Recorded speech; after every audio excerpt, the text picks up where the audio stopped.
हम लोग का स्ट्रीमिंग में भी कंटेंट आता है इसके आगे के एपिसोड्स को, जो कि अभी स्टार्ट हैं। लिंक आपको टेलीग्राम के थ्रू मिल जाएगी, टेलीग्राम का पोस्ट में पड़ा हुआ है, वहाँ से आपको लाइव स्ट्रीम में मिल जाएगा एपिसोड्स को, पूरी रात चलती है स्ट्रीम। और बाकी आपको अगर इसमें ऐसे ही सुनना तो यहाँ पर भी अपलोडिंग होती है प्रॉपर, वैसे एपिसोड आते रहेंगे इसमें भी। और एप्लीकेशन बहुत जल्द हम लोग का आने वाला है। ऐप आते ही सबको प्रॉपरली एपिसोड्स मिलना स्टार्ट हो जाएंगे, बिना कोई स्ट्रीम के डायरेक्ट एपिसोड्स मिलेंगे आपको, फ्री मिलेंगे। और कुछ पेड भी होता है, मैक्सिमम एपिसोड आपको फ्री में मिल जाया करेंगे डेली का। और वहाँ पर 4 एपिसोड्स अपलोड होंगे एप्लीकेशन में, जो कि नेक्स्ट वीक तक प्रोबेबली आ जाएगा हम लोग का। ओह, इसका क्या मतलब है? आरव को लोकेश की उस परखती हुई मुस्कान के नीचे बहुत अजीब सा महसूस हुआ। सामने वाला ऐसे देख रहा था जैसे कोई बूढ़ा आदमी किसी जवान लड़की को ऊपर से नीचे तक नाप रहा हो। उसकी आंखों में एक अजीब लालच और गहरी दिलचस्पी चमक रही थी। चांदनी भी तुरंत लोकेश की ओर देखने लगी, जैसे वह समझ गई हो कि वह क्या सोच रहा है। लेकिन बगल में खड़ा महिपाल उलझन में था और उसे समझ नहीं आ रहा था कि वैली मास्टर इस आउटसाइडर को इतनी अहमियत क्यों दे रहा है। तभी लोकेश हंसते हुए बोला, बच्चे, मैंने सुना है तुम पैसे कमाने में माहिर हो और बहुत लोगों को बेवकूफ़ भी बना चुके हो, सही है ना? ओह, बस ठीक ठाक, थोड़ी किस्मत थी, कुछ खास नहीं। आरव ने तुरंत हाथ हिलाते हुए कहा। उसे साफ समझ आ गया था कि लोकेश क्या चाहता है। वह चाहता है कि आरव बाहर जाकर उसके लिए पैसे कमाए। खुद जाकर लूटने से बेहतर है कि कोई और यह काम करे, और शायद इसके बदले कोई खास इनाम भी नहीं मिलेगा। लोकेश फिर हंसा, इतनी विनम्रता दिखाने की जरूरत नहीं है। चांदनी ने तुम्हारे कारनामों के बारे में बताया है। गोस्ट वर्ल्ड वैली को तुम्हारे जैसे आदमी की जरूरत है। आरव ने आह भरी, मुझे दिलचस्पी नहीं है। उसे समझ नहीं आ रहा था कि इतना ताकतवर आदमी खुद जाकर संसाधन क्यों नहीं लाता। अगर वह चाहे तो किसी भी जगह से स्पिरिट स्टोन्स लूट सकता है, फिर क्यों एक मार्क्वस रेल्म वाले को बाहर भेजना चाहता है? लोकेश मुस्कुराया, ऐसा मत सोचो, मैं तुम्हें मुफ्त में काम नहीं करवाऊंगा, तुम्हें फायदा भी मिलेगा। क्या फायदा? आरव ने सीधा पूछा। गोस्ट वर्ल्ड वैली की चीजें उसे आकर्षित कर रही थीं, खासकर सोर्स क्लोन की तकनीक। फॉलन वैली लिक्विड के बारे में भी वह जानना चाहता था, लेकिन उसमें ज्यादा दिलचस्पी नहीं थी। लोकेश हंसा, बताओ तुम्हें क्या चाहिए? आरव ने बिना झिझक कहा, मुझे सोर्स क्लोन की विधि सीखनी है। लोकेश मुस्कुराया, बड़ी मांग है, लेकिन नामुमकिन नहीं। बस बदले में तुम्हें मुझे बहुत सारे स्पिरिट स्टोन्स लाकर देने होंगे। कितने? ओह, 5 अरब top grade spirit stones, Lokesh ने सोचकर कहा। ये सुनते ही चांदनी और महिपाल दोनों चौंक गए। ये रकम गोस्ट वर्ल्ड वैली के लिए बहुत बड़ी थी। महिपाल के चेहरे पर तिरस्कार भरी मुस्कान आ गई। उसे लगा कि यह काम आरव के बस का नहीं है। चांदनी पहले तो हैरान हुई, लेकिन फिर उसे लगा कि आरव शायद ये कर सकता है। आरव कुछ देर तक चुप खड़ा रहा, उसका चेहरा बिल्कुल शांत था। लोकेश को लगा कि उसने ज्यादा मांग ली है, इसलिए उसने जल्दी से कहा, कीमत कम भी की जा सकती है। आरव ने उसे अजीब नजरों से देखा, जैसे सोच रहा हो कि गोस्ट वर्ल्ड वैली सच में इतनी गरीब है क्या? तो तुम मानते हो? लोकेश ने पूछा। उसे ऐसा लगा जैसे आरव की नजरों में हल्का सा तिरस्कार है। चांदनी भी उत्सुकता से आरव को देख रही थी। महिपाल ने मौके का फायदा उठाते हुए ताना मारा, अगर नहीं कर सकते तो साफ बोल दो। उसे बहुत मजा आ रहा था। उसे यकीन था कि आरव 5 अरब स्पिरिट स्टोन सुनकर डर गया है। चांदनी ने गुस्से में महिपाल को घूरा, लेकिन उसने ध्यान नहीं दिया और आगे बोला, तुम अभी सिर्फ मार्क्वस रेल्म में हो। पहली बार इतना बड़ा आंकड़ा सुनकर डरना स्वाभाविक है। जब तुम ट्रिब्यूलेशन लाइफ रेल्म में पहुंचोगे तब समझ आएगा। रेल्म ही इंसान की सोच तय करता है। उसकी आवाज में तिरस्कार भरा हुआ था, लेकिन आरव उसे ऐसे देख रहा था जैसे वह कोई मूर्ख हो, और यह बात महिपाल को बेहद खल रही थी। तुम कहना क्या चाहते हो? महिपाल थोड़ा बेचैन होने लगा। उसे फिर से वही एहसास हुआ कि जैसे कोई उसे कम समझ रहा हो। सामने से जो नज़रें उस पर पड़ रही थीं उनमें साफ तिरस्कार और हल्की दया झलक रही थी। लोकेश भी उत्सुक हो गया, वो समझ नहीं पा रहा था कि आरव की उस नज़र का मतलब क्या है। आरव हल्का हंसते हुए बोला, कुछ खास नहीं, बस तुम्हारी बात में थोड़ा दम है, लेकिन कुछ कमी भी है। तुमने कहा कि रेल्म नजरिया तय करता है, तो क्या इसका मतलब ये है कि स्पिरिट स्टोन्स की मात्रा भी उसी से तय होती है? महिपाल ने दांत भींचकर जवाब दिया, बिल्कुल। अगर रेल्म नहीं होगा तो इतने स्पिरिट स्टोन्स कहाँ से आएंगे? आरव मुस्कुराया, अच्छा, तो तुम्हारे हिसाब से तुम्हारा रेल्म मुझसे ज़्यादा है, इसका मतलब तुम्हारा नज़रिया भी बड़ा होगा और तुमने मुझसे ज़्यादा स्पिरिट स्टोन्स देखे होंगे?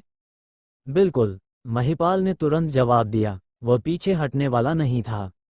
आरव ने हल्की मुस्कान के साथ कहा, ठीक है, लेकिन मैं इससे सहमत नहीं हूँ। क्यों न हम इसे परख लें? लोकेश चुपचाप देख रहा था। उसे साफ लग रहा था कि आरव के पास कुछ छुपा हुआ है। उसके चेहरे पर 5 अरब स्पिरिट स्टोन्स का कोई असर नहीं था, बल्कि ऐसा लग रहा था जैसे वह रकम उसके लिए बहुत छोटी हो। असल में गोस्ट वर्ल्ड वैली की हालत खराब थी। स्पिरिट स्टोन्स खत्म होने के कगार पर थे। अगले महीने के रिसोर्सेज बांटने तक भी शायद पर्याप्त नहीं बचेंगे। अगर जल्दी कुछ नहीं किया गया तो पूरी वैली लगभग ठप हो जाएगी और बाहरी दुनिया से संपर्क भी टूट जाएगा। चांदनी आरव को अच्छे से जानती थी।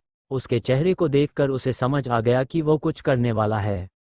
महिपाल ने ठंडे स्वर में पूछा, तो तुम क्या चाहते हो?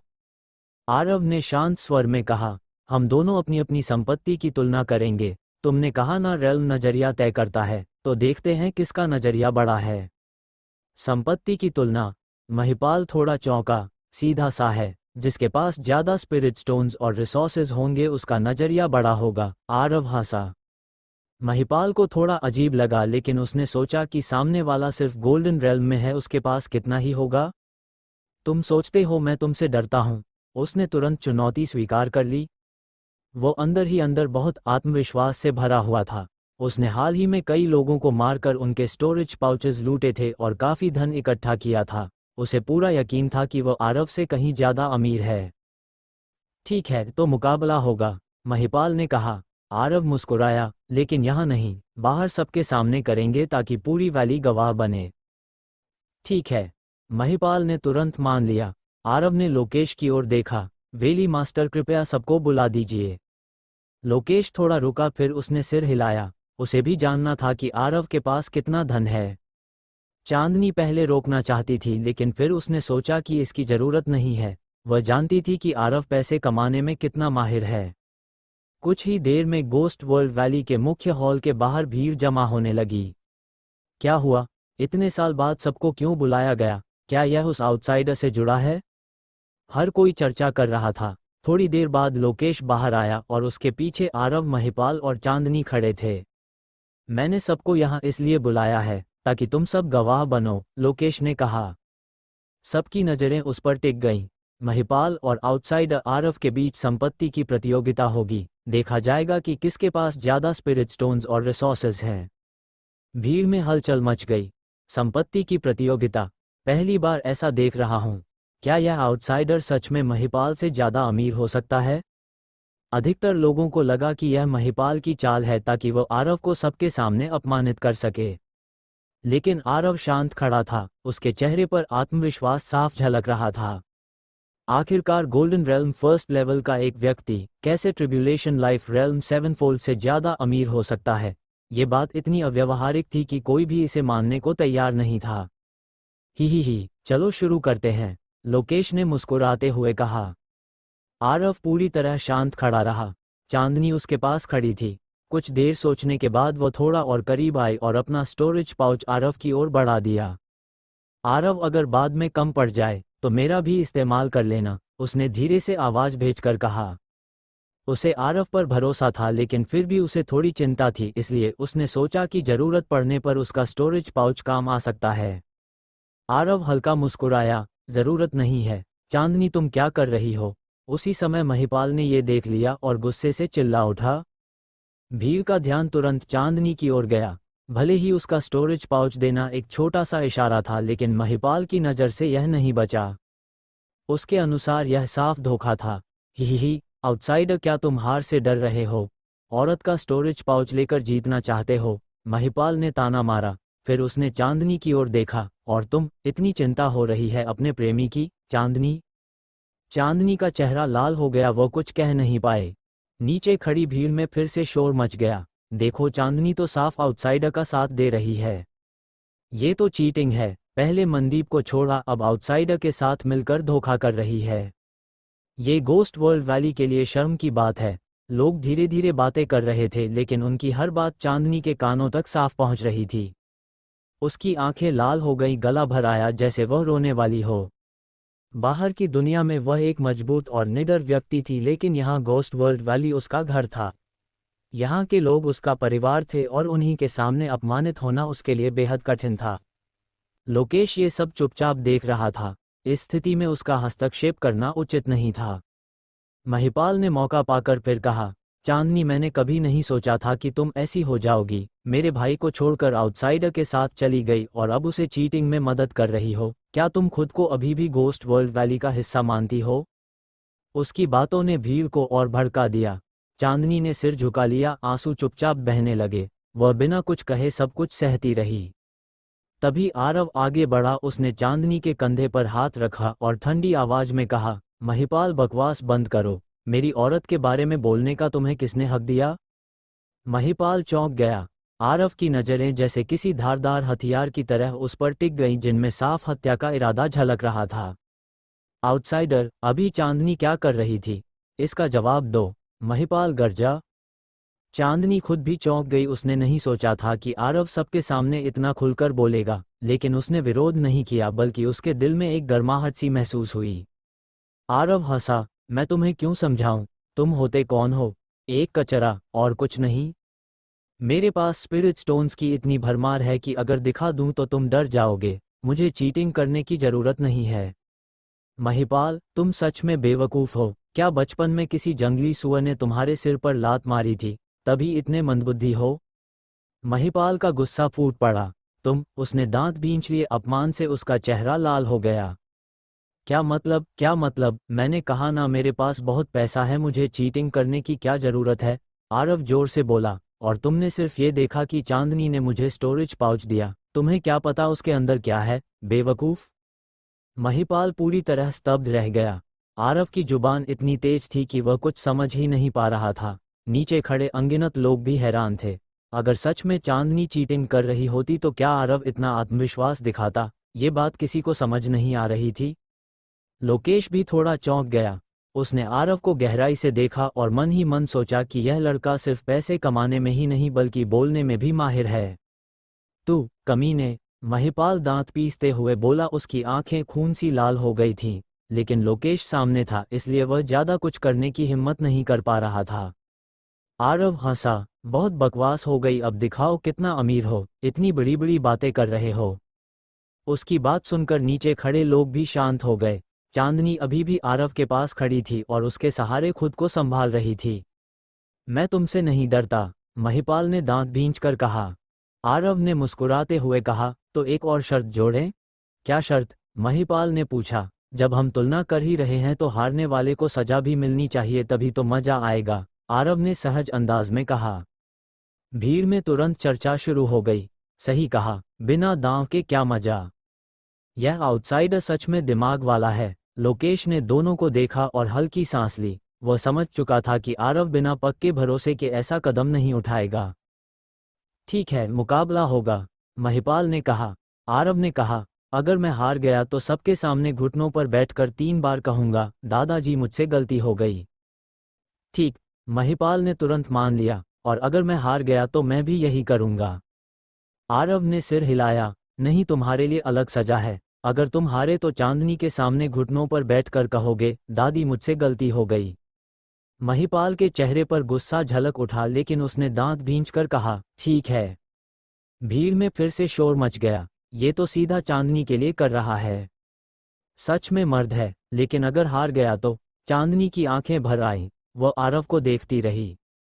आरव ने उसके गाल से आंसू पोंछते हुए कहा, चिंता मत करो, अभी यह बेवकूफ़ तुम्हें दादी कहकर माफ़ी मांगेगा, बस थोड़ा अजीब लगेगा पर कोई बात नहीं। महिपाल के अंदर गुस्सा उबल पड़ा। तुम्हारी ऐसी की तैसी, वह चिल्लाया। लेकिन उससे पहले ही लोकेश ने ठंडी आवाज में कहा, चुप। महिपाल तुरंत चुप हो गया। वैली मास्टर के सामने वह कुछ नहीं कर सकता था। आरव ने उसे घूरते हुए कहा, तुम अभी भी बहुत अकड़ में हो, क्यों न दांव और बढ़ा दें। फिर उसने ठंडे स्वर में कहा, जो हारेगा अपनी सारी संपत्ति जीतने वाले को दे देगा, क्या कहते हो? तुमने क्या कहा? महिपाल पूरी तरह स्तब्ध रह गया। उसे बिल्कुल उम्मीद नहीं थी कि आरव ऐसा दांव लगाएगा। आसपास खड़े लोग भी हैरान थे। ये दांव बहुत बड़ा था। घुटनों पर बैठकर माफी मांगना तो सिर्फ अपमान था, लेकिन अगर सारी संपत्ति हार जाए तो वह तो मौत से भी बदतर था। आरव जोर से बोला, जो हारेगा उसकी सारी संपत्ति जीतने वाले की हो जाएगी। महिपाल घबरा गया। आरव इतनी आत्मविश्वास से ये कैसे कह सकता है? क्या उसे हारने का जरा भी डर नहीं है? ये कैसे हो सकता है? भीड़ में शोर मच गया। महिपाल, मुकाबला करो, पीछे मत हटो। गोस्ट वर्ल्ड वैली की इज्जत का सवाल है। लोकेश ने एक पल सोचा, लेकिन उसने महिपाल को रोकना सही नहीं समझा। अगर वह हारता है तो यह उसके लिए सबक होगा।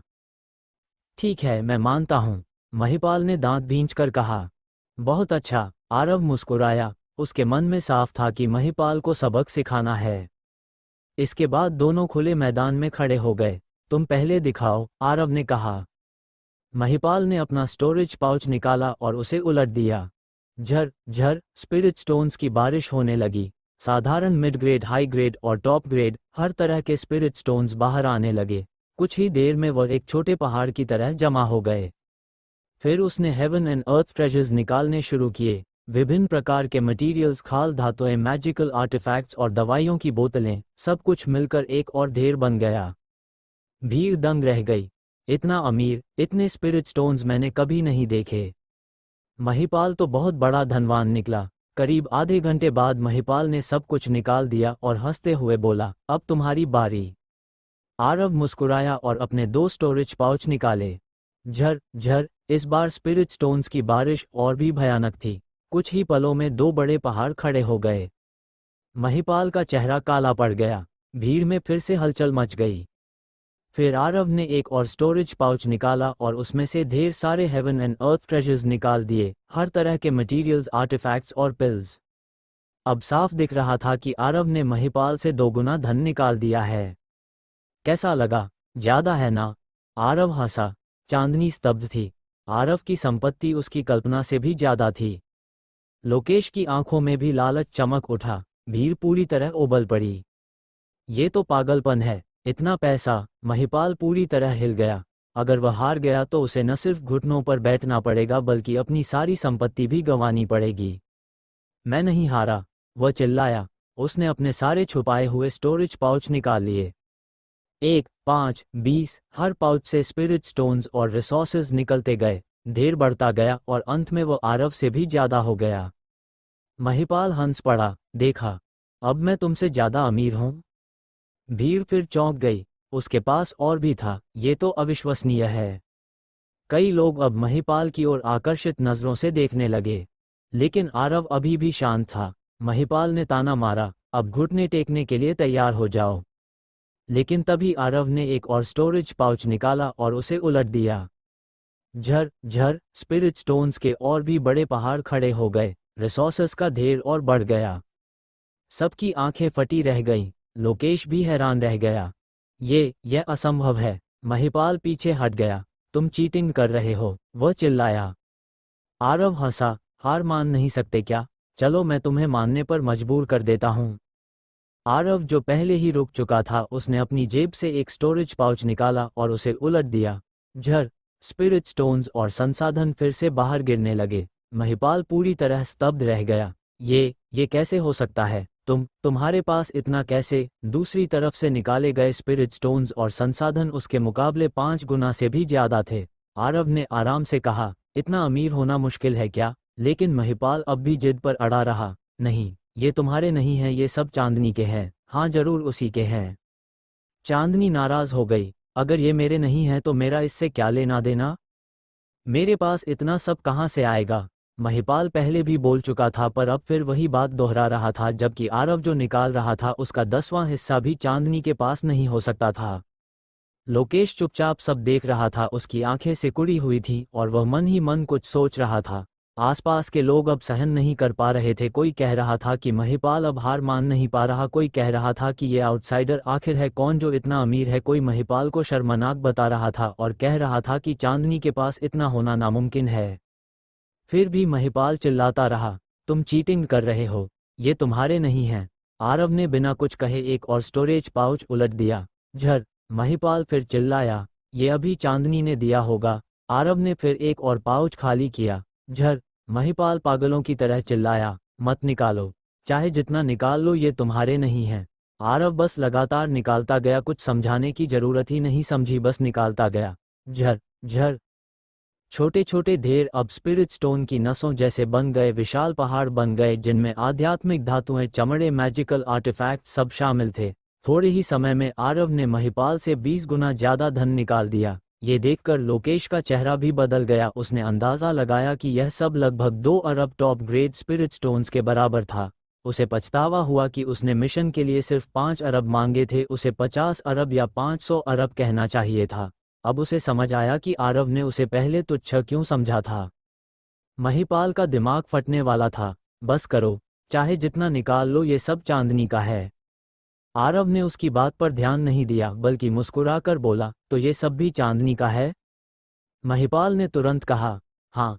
आरव हंस पड़ा, ठीक है तो मैं और अरबों निकालता हूँ, देखते हैं कब तक जिद करता है। और फिर झर झर स्पिरिट स्टोन्स लहरों की तरह निकलने लगे। आरव बिल्कुल शांत था, जैसे उसे कोई फर्क ही नहीं पड़ता। सीक्रेट रेल्म में उसने अनगिनत लोगों को लूटा था। राजेश, विराज, बुल, डेमन किंग, एनके और न जाने कितनों के स्टोरेज पाउच उसके पास थे। उसके लिए अब स्पिरिट स्टोन सिर्फ एक संख्या थे। आखिरकार महिपाल टूट गया। सब नकली है, सब चांदनी का है, और वह खून उगलकर बेहोश हो गया। वह पूरी तरह हार चुका था। आरव ने 5 अरब से भी ज्यादा टॉप ग्रेड स्पिरिट स्टोन्स निकाल दिए थे। आसपास के लोग स्तब्ध रह गए, यहाँ तक कि पूरा गोस्ट वर्ल्ड वैली मिलकर भी इतना धन नहीं जुटा सकता था। लोकेश की आंखें फैल गईं। उसे लगा कि बिना बाहर गए ही मिशन पूरा हो सकता है। फिर उसे याद आया कि ये स्पिरिट स्टोन्स अभी उसके नहीं हैं। चांदनी भी हैरान थी आरव की कमाई की क्षमता, और बढ़ गई। आरव धीरे धीरे महिपाल के पास गया, उसे देखा और बोला, अरे उठ, तेरी बारी है दादी बोलने की। उसने महिपाल के चेहरे पर लात मारी, नाटक मत कर, उठ। फिर भी जब वह नहीं उठा तो आरव उसे बार बार लात मारता रहा। लोग ये देखकर चुप हो गए। ट्रिब्यूलेशन लाइफ रेल्म का एक प्रतिभाशाली व्यक्ति इस तरह अपमानित हो रहा था। फिर आरव झुककर उसके गालों पर थप्पड़ मारने लगा, थप्पड़ थप्पड़ थप्पड़। महिपाल दर्द से कराहते हुए आखिर जाग गया। दर्द दर्द, आरव मुस्कुराया, जाग गया। चल अब दादी बोल। महिपाल ने सामने पड़े स्पिरिट स्टोन्स के पहाड़ देखे और फिर चुप हो गया।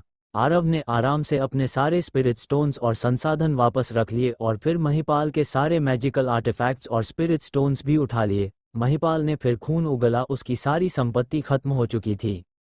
आरव ने कहा, ये सब अब मेरा है, समझे? चल अब घुटनों पर आ। चांदनी ने धीरे से कहा, छोड़ दो, लेकिन आरव ने सख्ती से कहा, नहीं, इसे झुकना ही पड़ेगा। महिपाल का शरीर कांप रहा था, उसे पता था कि आज वह सबके सामने मजाक बन जाएगा। आरव ने ठंडे स्वर में कहा, आ जा, या डर गया? महिपाल ने दांत भींचकर कहा, ठीक है, मैं झुकूंगा। वह धीरे धीरे उठकर चांदनी के सामने गया। चांदनी ने फिर कहा, शायद रहने दो, लेकिन महिपाल ने सिर झुका दिया। धप, वह घुटनों के बल गिर पड़ा और बोला, दादी, मुझसे गलती हो गई। फिर उसने जोर से दोहराया, दादी, मुझसे गलती हो गई।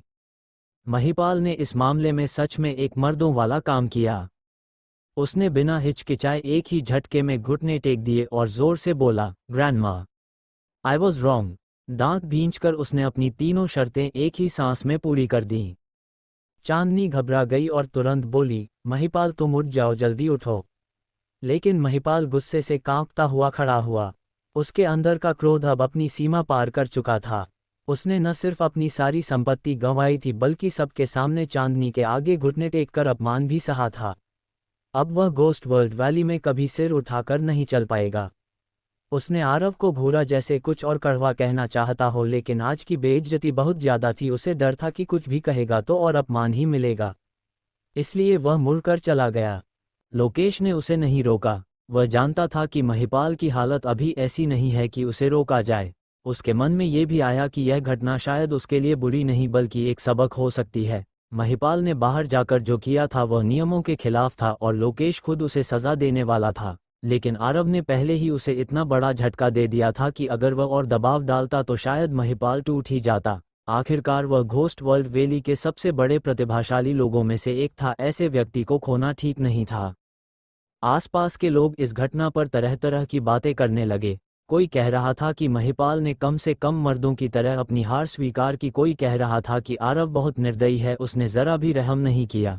कुछ लोग ये भी कह रहे थे कि अगर आरव हारता तो क्या महिपाल उसे छोड़ देता। आरव को इन सब बातों से कोई फर्क नहीं पड़ा, उसके लिए ये सब महत्वहीन था। लोकेश ने सबको जाने का आदेश दिया और भीड़ धीरे धीरे छंट गई। फिर उसने आरव को अपने साथ अंदर बुलाया। चांदनी भी उनके साथ चली गई। अब हॉल में सिर्फ 3 लोग बचे थे। आरव चुप खड़ा था, उसे पता था कि उसने अभी अभी इतनी बड़ी दौलत दिखाई है और लोकेश जरूर उस पर नजर रखेगा। थोड़ी देर बाद लोकेश ने बात शुरू की। आरव, तुम्हारे पास काफी स्पिरिट स्टोन्स हैं। आरव ने हल्के अंदाज में जवाब दिया, बस ठीक ठाक है। फिर लोकेश ने बात घुमाकर वही मुद्दा उठाया। पहले जो 5 बिलियन की बात हुई थी उसका क्या? आरव ने सीधे कहा, जो कहना है साफ साफ कहिए। लोकेश मुस्कुराया और बोला कि गोस्ट वर्ल्ड वैली को स्पिरिट स्टोन्स की बहुत ज़रूरत है और पहले जो सौदा हुआ था उसमें सोर्स क्लोन की विधि के बदले 5 बिलियन स्पिरिट स्टोन्स देने थे। आरव ने बिना ज़्यादा सोचे कहा, ठीक है। ये सुनकर लोकेश बहुत खुश हो गया। आरव ने इतनी आसानी से इसलिए मान लिया क्योंकि वह लोकेश का एहसान मानता था जिसने उसकी जान बचाई थी। आरव ने 2 स्टोरेज पाउच उसे दे दिए। लोकेश ने जांच कर देखा और बेहद खुश हो गया। अब गोस्ट वर्ल्ड वैली की तत्काल समस्या हल हो सकती थी। इसके बाद आरव जाने लगा, लेकिन लोकेश ने उसे रोक लिया और कहा कि जो मिशन पहले बताया था वह अभी बाकी है। आरव चौंक गया, मैंने 5 बिलियन दे दिए, फिर कौन सा मिशन? लोकेश ने हंसते हुए कहा कि वह स्पिरिट स्टोन्स अलग थे, ये काम अलग है। आरव को ये बात पसंद नहीं आई। उसने साफ कहा कि वह गोस्ट वर्ल्ड वैली का सदस्य नहीं है, इसलिए वह उसकी बात क्यों माने। लोकेश ने चालाकी से जवाब दिया कि आरव यहाँ रह रहा है, खा पी रहा है, तो कुछ काम करना गलत नहीं है। आरव ने इसे ज़बरदस्ती माना और इनकार कर दिया। लोकेश समझ गया कि सीधे तरीके काम नहीं करेंगे, तो उसने चांदनी को आदेश दिया कि वह बाहर जाकर स्पिरिट स्टोन्स और संसाधन जुटाए। लक्ष्य था 20 billion top grade spirit stones.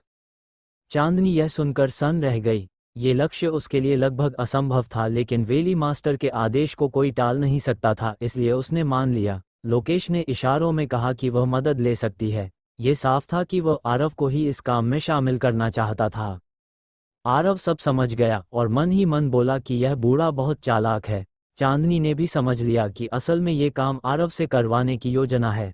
उसने आरव की तरफ माफी भरी नजरों से देखा। लोकेश ने उन्हें जाने दिया और कहा कि आधे महीने बाद उन्हें निकलना होगा। आरव बिना कुछ कहे चांदनी का हाथ पकड़कर बाहर चला गया। उनके जाने के बाद लोकेश मुस्कुराया और बोला, बच्चे, मुझसे खेलना आसान नहीं है। उसने ये भी सोचा कि चाहे तो आरव को लूट सकता है क्योंकि उसके पास और भी बहुत धन होगा, लेकिन उसने ऐसा नहीं किया। वह जानता था कि आरव जैसे प्रतिभाशाली व्यक्ति से दुश्मनी लेना सही नहीं है। ऐसे व्यक्ति भविष्य में पूरे कोषा के लिए महत्वपूर्ण साबित हो सकते हैं। आरव के विला के अंदर का माहौल पूरी तरह बदल चुका था।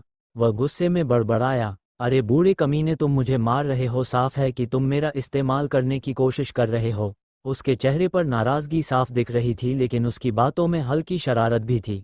चांदनी उसकी बात सुनकर शर्मा गई और धीमी आवाज में बोली, अर्णव, तुम थोड़ा धीरे। आरव मुस्कुराया, उसकी आंखों में शरारत थी, जबकि चांदनी ने अपना चेहरा फेर लिया। उससे नजर मिलाने की हिम्मत नहीं हुई। 1 घंटे बाद माहौल शांत हुआ। चांदनी उसके सीने से लगी हुई धीरे से बोली, आरव, वेली मास्टर को गलत मत समझो, वो अच्छे इंसान हैं, बस वेली की हालत सच में खराब है। आरव ने हल्का सा मुंह बनाकर जवाब दिया, मुझे पता है, मैं सच में उन्हें दोष नहीं दे रहा। उसके मन में लोकेश के लिए सम्मान था, आखिर उसी ने उसकी जान बचाई थी। लेकिन आरव को ये पसंद नहीं था कि कोई उसे चालाकी से इस्तेमाल करे। वह मन ही मन सोच रहा था कि अगर वह खुलकर अपनी दौलत दिखा दे तो लोकेश बार बार उसे बाहर भेजकर और पैसा कमाने को कहेगा। इसलिए उसने तय किया कि थोड़ा लो प्रोफाइल रहना ही बेहतर है। सच तो ये था कि उसके पास इतने स्पिरिट स्टोन्स थे कि गिनना भी मुश्किल था। उसके लिए अब स्पिरिट स्टोन बस एक नंबर बन चुका था, कोई खास अहमियत नहीं रही थी। चांदनी ने मुस्कुराकर कहा, अच्छा है, मुझे लगा तुम सच में नाराज हो। आरव हंसते हुए बोला, तुम्हारी वजह से मुझे बाहर जाकर मेहनत करनी पड़ेगी, तो बदले में कुछ अच्छा तो मिलना चाहिए, है ना? चांदनी ने शर्माते हुए कहा, तुम भी ना, और माहौल फिर हल्का हो गया। दूसरी तरफ लोकेश के हॉल में महिपाल को बुलाया गया। लोकेश का चेहरा गंभीर था। क्या तुम्हें अपनी गलती का एहसास है? महिपाल का चेहरा पीला पड़ गया। वह डरते हुए बोला, मास्टर, डिसाइपल। लोकेश ने ठंडे स्वर में पूछा कि उसने बाहर कितने लोगों को मारा। महिपाल घबराकर सफाई देने लगा कि उसने सिर्फ आत्मरक्षा में ऐसा किया। लोकेश ने उसे रोका और कहा कि वह इस बार उसे सजा देने नहीं आया। असली मुद्दा था मिशन। उसने साफ कहा कि वैली में स्पिरिट स्टोन्स और रिसोर्सेस की भारी कमी है और अब एक बड़ा लक्ष्य तय किया गया है, 20 billion top grade spirit stones. ये सुनकर महिपाल का दिल कांप गया। ये लक्ष्य लगभग असंभव था, लेकिन लोकेश ने तुरंत दबाव बनाया, ये याद दिलाते हुए कि मनदीप ने वैली में बैंड ड्रग लिया था और महिपाल ने बाहर नियम तोड़े थे। अगर वह चाहे तो दोनों को सजा दे सकता है। ये सुनते ही महिपाल समझ गया कि मना करने का कोई रास्ता नहीं है। उसने तुरंत सिर झुकाकर कहा, disciple, I accept the order. इसके बाद लोकेश ने साफ निर्देश दिए कि इस मिशन में किसी भी तरीके का इस्तेमाल किया जा सकता है, लूटपाट भी मंजूर है, बस नतीजा चाहिए।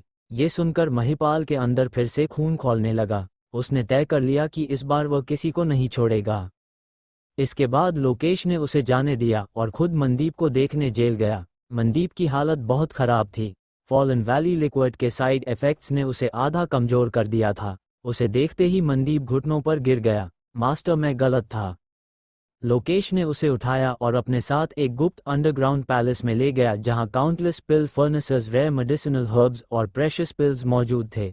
पूरे एक दिन और एक रात तक लोकेश ने खुद मनदीप का इलाज किया, अलग अलग दवाइयों से उसकी हालत संभाली। आखिरकार लोकेश ने कहा, अब तुम जा सकते हो, 10 दिन में ठीक हो जाओगे। मनदीप भावुक होकर बोला, थैंक यू मास्टर। लेकिन लोकेश ने ठंडे स्वर में कहा, मुझे धन्यवाद मत दो। अगर मिशन पूरा नहीं हुआ तो दोनों अपराधों की सजा मिलेगी। मनदीप ने सिर झुका लिया। अब उसके पास सिर्फ एक ही रास्ता था, किसी भी कीमत पर इस मिशन को पूरा करना। गोस्ट वर्ल्ड वैली एक शांत और स्थिर जगह थी जहां सब कुछ सामान्य दिख रहा था। आरव भी पहले की तरह ही था। उसने एक पल के लिए भी अपने विला से बाहर कदम नहीं रखा। चांदनी रोज उसके पास आती थी और दोनों बैठकर बातें करते थे। इस दौरान लोकेश ने चांदनी को बुलाकर बाहर जाकर स्पिरिट स्टोन्स कमाने के बारे में बात की। उसने उसे खास तौर पर कहा कि वह आरव पर नज़र रखे और यह भी बताया कि वैली की स्थिति बहुत खराब है और स्पिरिट स्टोन्स की बेहद ज़रूरत है। चांदनी के पास मानने के अलावा कोई विकल्प नहीं था, इसलिए उसने हामी भर दी। 3 दिन बाद चांदनी ने आरव से कहा, आरव, वैली मास्टर ने तुम्हें बुलाया है, शायद वो तुम्हें सोर्स क्लोन की विधि सिखाने वाले हैं। ये सुनकर आरव बहुत खुश हुआ और तुरंत उसके साथ लोकेश के हॉल की ओर चला गया। इन कुछ दिनों में आरव ने चांदनी से सोर्स क्लोन के सिद्धांत के बारे में पूछने की कोशिश की थी, लेकिन वैली के नियमों की वजह से उसने कुछ नहीं बताया था। हॉल में पहुंचकर आरव ने विनम्रता से झुककर कहा, वैली मास्टर। लोकेश ने उसे देखकर कहा, आ गए, चलो तुम्हें सोर्स क्लोन दिखाता हूं। आरव ने सिर हिलाया और चांदनी भी उनके साथ चल दी।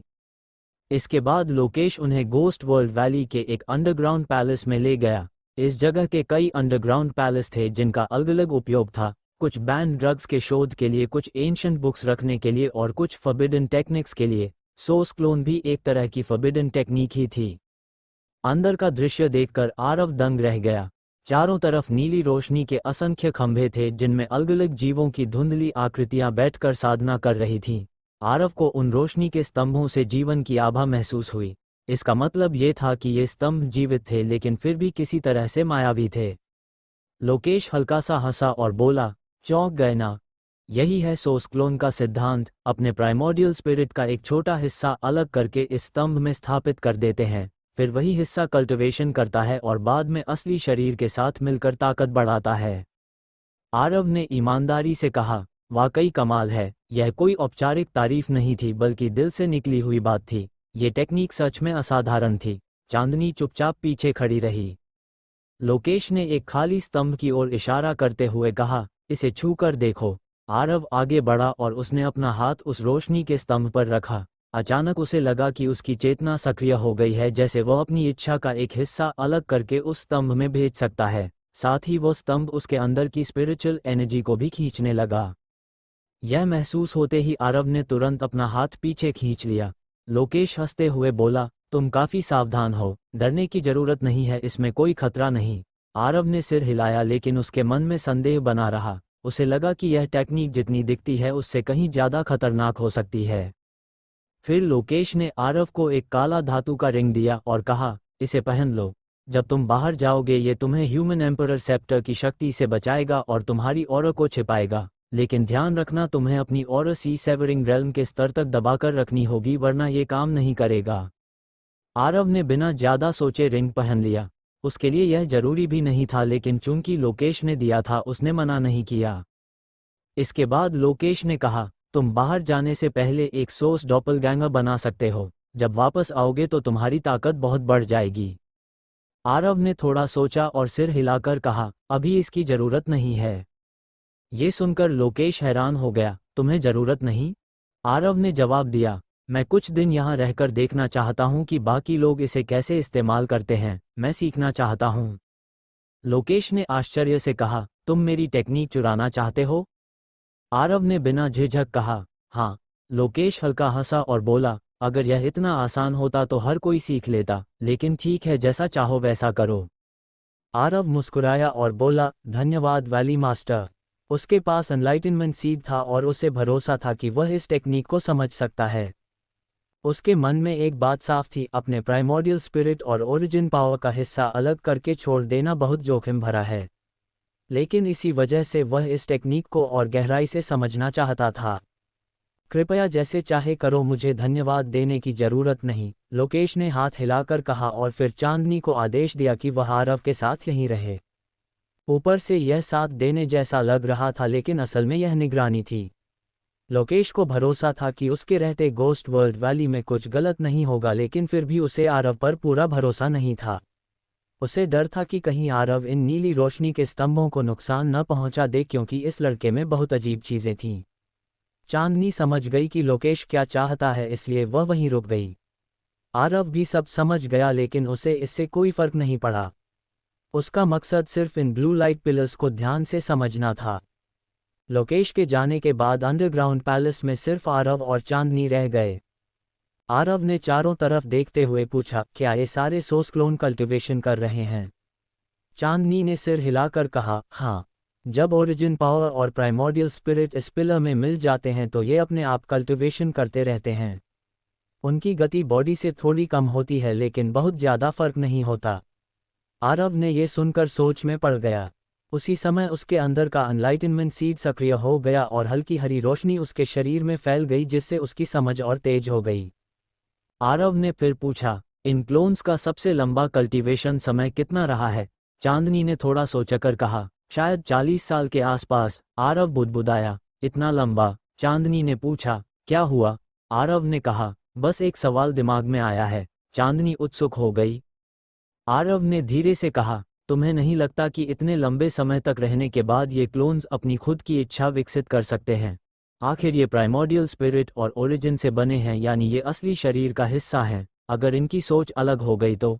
चांदनी थोड़ी चौंकी, लेकिन बोली, ऐसा कभी नहीं हुआ, मुझे नहीं पता। आरव ने सिर हिलाया। उसे पहले से ही अंदाजा था कि चांदनी को इसका जवाब नहीं पता होगा। वह सिर्फ अनुमान लगा रहा था। उसके हिसाब से इतनी ताकतवर टेक्निक के कुछ न कुछ खतरे जरूर होंगे। अगर ये क्लोन्स अंत में अपने मास्टर के साथ फ्यूज होने से मना कर दें या उल्टा उसे निगलने की कोशिश करें तो क्या होगा? ये सब संभावनाएं थीं।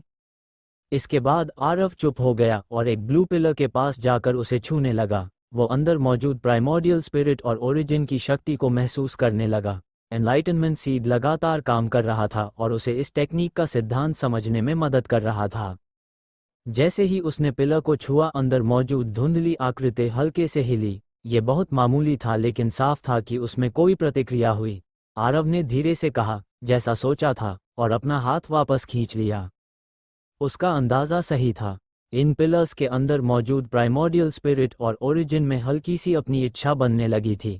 ये प्रक्रिया धीमी थी, इसमें सालों लग सकते थे, 3 साल, 10 साल या 100 साल भी। शुरुआत में ये क्लोन्स बस आदेश के अनुसार कल्टिवेशन करते हैं, लेकिन जैसे जैसे उनकी चेतना बढ़ती है वे अपनी सोच विकसित कर सकते हैं। हालांकि आरव ने खुद ही आगे सोचा, लेकिन अगर ये मास्टर को निगलना भी चाहें तो शायद उनमें इतनी ताकत नहीं होगी। फिर उसने नीचे मौजूद फॉर्मेशन को ध्यान से देखा। ये फॉर्मेशंस काफ़ी अलग थे। इन पर बने रून कोश की किसी भी भाषा से मेल नहीं खाते थे। आरव ने अपने अंदर मौजूद लोली से जानकारी ली और उसे जवाब मिला, आइसोलेशन अरे, स्पिरिट गैदरिंग अरे और बाइंडिंग अरे। अब आरव को समझ आने लगा था कि ये पूरा सिस्टम सिर्फ कल्टिवेशन के लिए नहीं बल्कि कंट्रोल के लिए भी बनाया गया है। यही वजह थी कि ये क्लोन्स चाहे चेतना विकसित करें फिर भी पूरी तरह स्वतंत्र नहीं हो सकते। लोली की बच्चों जैसी आवाज़ आरव के दिमाग में गूंज उठी। जैसा उम्मीद था, आरव ने खुद से बुदबुदाया, ये मैजिक एरेज साधारण नहीं है बल्कि कई मैजिक एरेज से मिलकर बने हुए हैं। इसके अंदर मौजूद स्पिरिट गैदरिंग अरे अंदर के सोर्स क्लोन को कल्टिवेट करने के लिए स्पिरिचुअल पावर प्रदान करने के लिए बनाया गया है। आइसोलेशन अरे ये सुनिश्चित करने के लिए है कि अंदर और बाहरी दुनिया के बीच कोई कनेक्शन न रहे। आखिरी बाइंडिंग अरे एक बैकअप प्लान है ताकि अंदर मौजूद क्लोन अपनी खुद की इच्छा विकसित करके भागने की कोशिश न करे। ये क्लोन्स भले ही कल्टिवेट कर रहे हों, लेकिन इन्हें ओरिजिनल बॉडी के कल्टिवेशन लेवल तक पहुंचने में बहुत लंबा समय लगेगा। बुद्धि विकसित होने में ही बहुत समय लगता है, तो इतनी जल्दी संभव ही नहीं। जब तक ओरिजिनल बॉडी मर न जाए, इन क्लोन्स को असली मौका नहीं मिलेगा, या फिर ओरिजिनल बॉडी फंस जाए और निकल न सके। आरव बुदबुदाया। अब वो सोर्स क्लोन के रहस्य को समझ चुका था। कहा जा सकता है कि लोकेश वाकई में कमाल का है। इतना खतरनाक मैजिक अरे भी उसने खुद बना लिया। ऐसा इंसान वाकई डरावना होता है। आरव आखिर समझ गया। लोकेश इतनी ताकतवर शक्ति का मालिक कैसे बना। लोकेश बेहद साहसी है।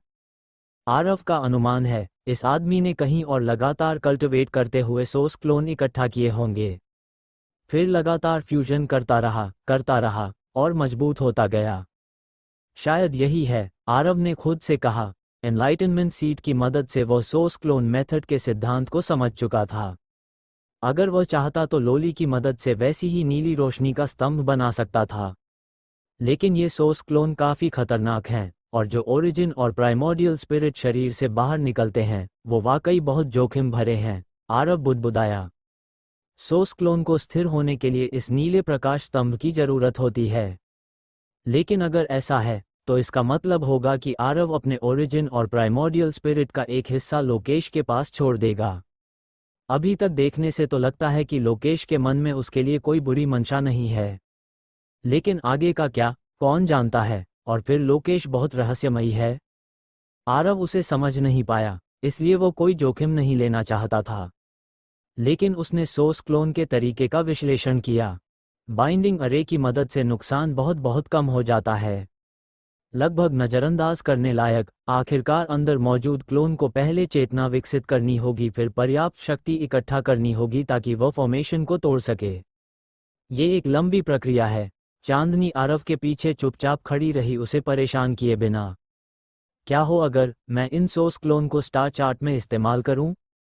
अचानक आरव की आंखें चमक उठीं। उसे एक शानदार आइडिया आया, यानी कि स्टार चार्ट के अंदर सोर्स क्लोन के तरीके का उपयोग करके एक क्लोन तैयार करना जो कल्टिवेट करे। आरव जितना सोचता गया उसे उतना ही लगा कि ये तरीका संभव है। सबसे पहले बाहर की दुनिया में अगर सोर्स क्लोन मेथड का उपयोग करना है तो सबसे जरूरी है कि मैजिक सर्कल एक सुरक्षित जगह पर लगाया जाए जहां कोई उसे खोज न सके, पूरी तरह सुरक्षित। वरना अगर उसके सोर्स क्लोन की लोकेशन उजागर हो गई तो उसके लिए बहुत खतरनाक होगा। अगर कोई सामान्य व्यक्ति देख ले तो ठीक है, लेकिन अगर कोई उच्च कल्टिवेशन वाला व्यक्ति देख ले तो ये बेहद खतरनाक होगा। यहाँ तक कि प्राइमोर्डियल स्पिरिट और ओरिजिन की जानकारी के जरिए आरव की लोकेशन भी पता लगाई जा सकती है, खासकर अभी जब आरव पूरी दुनिया का दुश्मन बना हुआ है। गोस्ट वर्ल्ड वैली लोकेश की निगरानी में है, इसलिए वहाँ कोई समस्या नहीं होनी चाहिए। आरव एक नीले प्रकाश स्तंभ के चारों ओर घूमता रहा, लगातार उसका निरीक्षण करता रहा।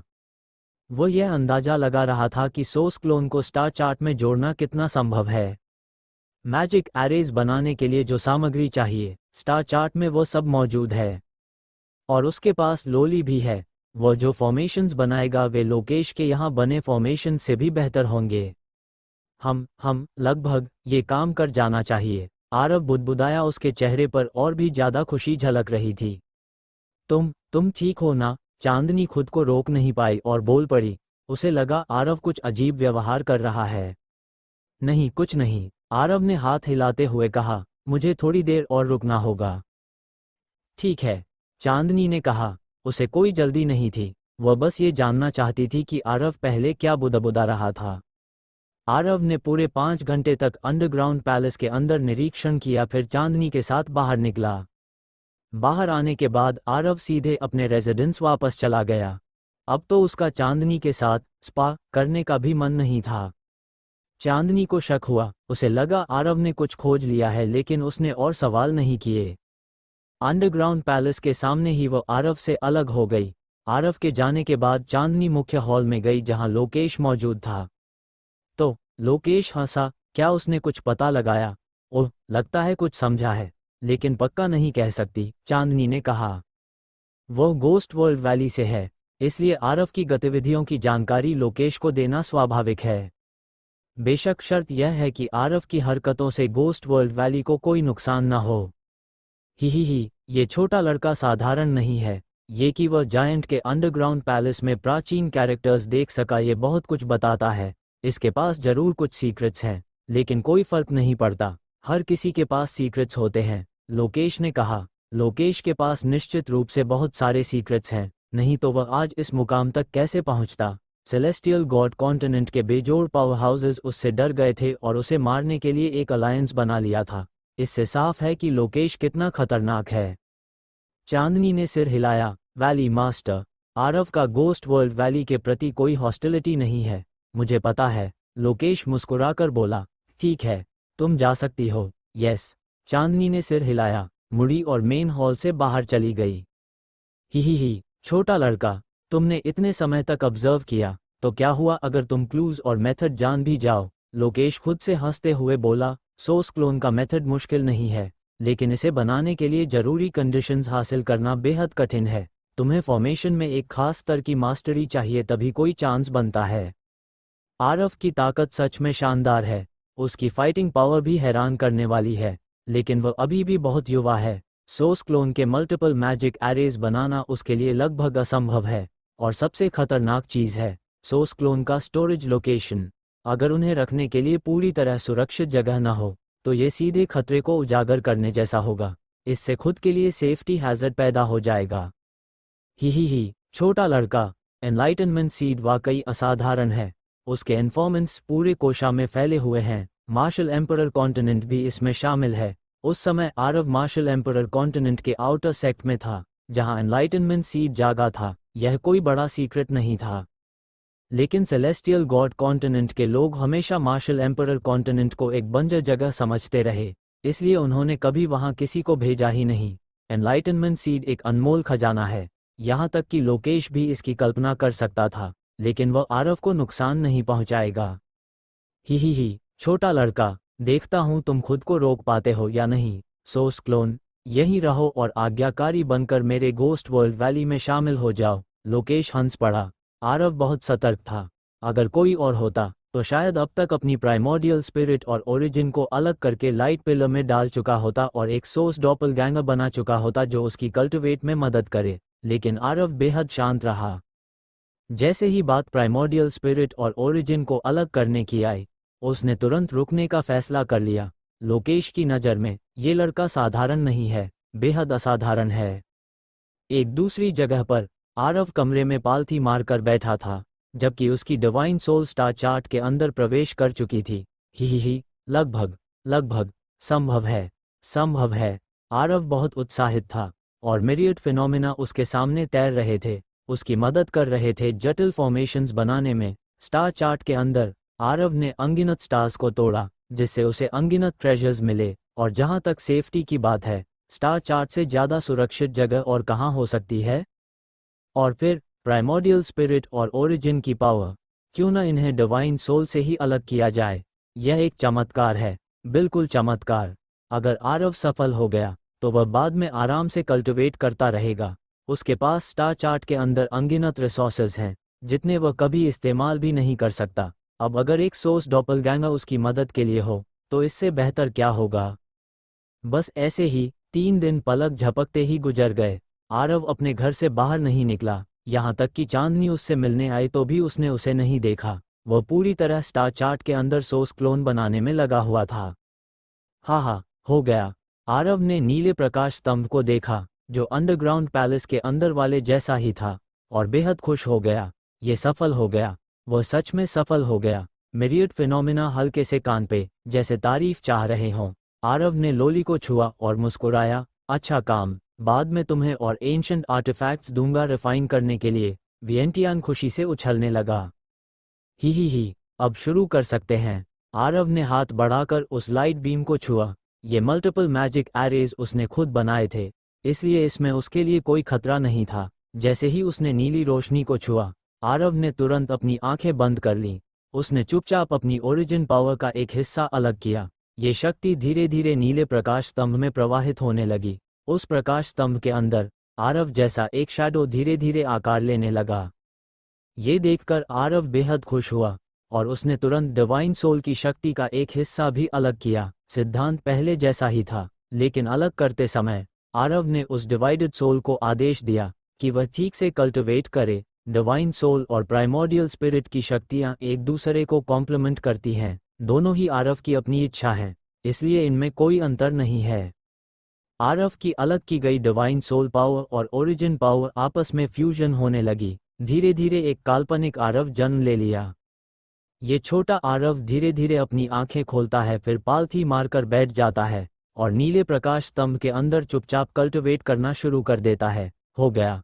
आरव बेहद खुश था, लेकिन उसका चेहरा थोड़ा पीला पड़ गया था।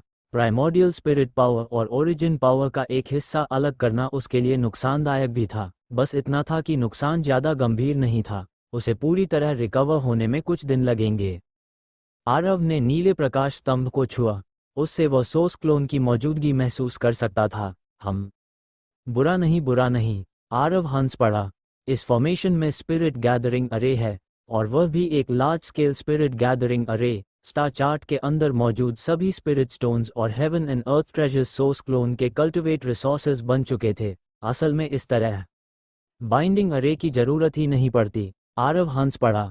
यह स्टार चार्ट है, वह कभी भी अंदर आ सकता है। कोई बाहरी व्यक्ति इस जगह को नष्ट नहीं कर सकता। बाइंडिंग अरे तो सिर्फ एक बैकअप प्लान होता है ताकि सोर्स क्लोन अपनी अलग इच्छा विकसित करके अपने मास्टर को निगलने की कोशिश न करें। ही अगर मेरी डिवाइन सोल पावर काफ़ी मजबूत हो जाए तो मैं और भी कई सोर्स क्लोन बना सकता हूँ। कल्टिवेट। आरव मुस्कुराया। उसने सोर्स क्लोन मेथड के सिद्धांत को पूरी तरह समझ लिया था। सिद्धांत के अनुसार जब तक पर्याप्त ओरिजिन और मजबूत डिवाइन सोल पावर हो तब तक कई डाउ क्लोन भी बनाए जा सकते हैं। चलो कोशिश करते हैं। आरव को लगा कि अपनी मौजूदा क्षमता से वह 2 और क्लोन बना सकता है। जैसे ही उसने योजना बनाई, उसने तुरंत उसे लागू करना शुरू कर दिया। मिरियड फिनोमिना फिर से प्रकट हुए। पहला सेटअप सफल हो चुका था। उसके बाद बाकी 2 डाउ एरेज बनाना और भी आसान हो गया। 2 दिनों से भी कम समय में बाकी दोनों मैजिक एरेज भी तैयार हो गए। आरव ने फिर से अपनी ओरिजिन पावर और डिवाइन सोल पावर उनमें प्रवाहित की। धीरे धीरे उसका चेहरा और भी ज़्यादा पीला हो गया, लेकिन आखिरकार सब सफल हो गया। अब कुल 3 डाउ क्लोन उसकी कल्टिवेट में मदद कर रहे थे। हा। आरव का मूड बेहद अच्छा था। अगर कोई अपॉर्चुनिटी नहीं भी मिले तब भी उसकी कल्टिवेशन स्पीड दूसरों से 3 गुना तेज होगी। आरव ने कई बार जांच की और उसे लगा कि मैजिक सर्कल में कोई समस्या नहीं है। उसकी डिवाइन सोल स्टार चार्ट से बाहर आ गई।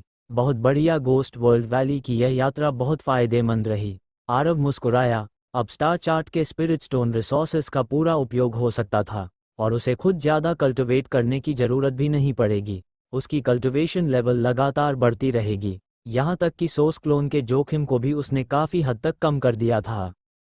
उसी दिन चांदनी फिर आई। आरव, तुम्हारा चेहरा इतना पीला क्यों लग रहा है? उसने चिंता से पूछा। वह पिछले कुछ दिनों से आती रही थी लेकिन आरव से मिल नहीं पाई थी।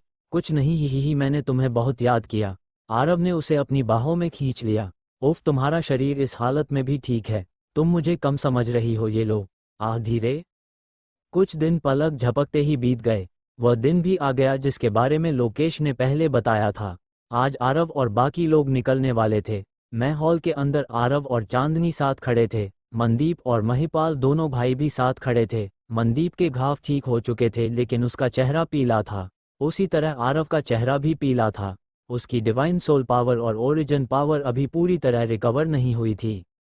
आरव और चांदनी को इतने करीब खड़े देखकर मनदीप का दिल जैसे फट रहा था।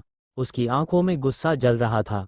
अगर वह कमजोर न होता तो अभी हमला कर देता। ये दोनों हरामी। महिपाल की हालत भी कुछ ऐसी ही थी। आरव, उस कमीने ने उसके सारे स्पिरिट स्टोन रिसोर्सेज छीन लिए और उसे चांदनी को ग्रैंड माँ कहकर घुटनों के बल बैठने पर मजबूर किया। शर्मनाक। अब ये दोनों भाई गोस्ट वर्ल्ड वैली में किसी को मुंह दिखाने लायक नहीं रहे। ठीक है, इस मिशन में तुम सब सावधान रहना। अगर तुम्हें अपने लूट खोने का डर हो तो फॉर्मेशंस के जरिए वापस टेलीपोर्ट हो सकते हो, समझे? लोकेश ने कहा। चांदनी, मनदीप और महिपाल ने सहमति जताई। आरव कुछ नहीं बोला, बस चुपचाप खड़ा रहा। लोकेश को कोई शक नहीं था, आखिर ये सब उसी की योजना थी। उसने आरव को बाहर भेजने के लिए ये सब किया था। आरव का पीला चेहरा देखकर वह मुस्कुराया। आरव की ओरिजिन पावर कम हुई थी और डिवाइन सोल भी कमजोर हुई थी। ये बात लोकेश की नज़र से नहीं बच सकती थी।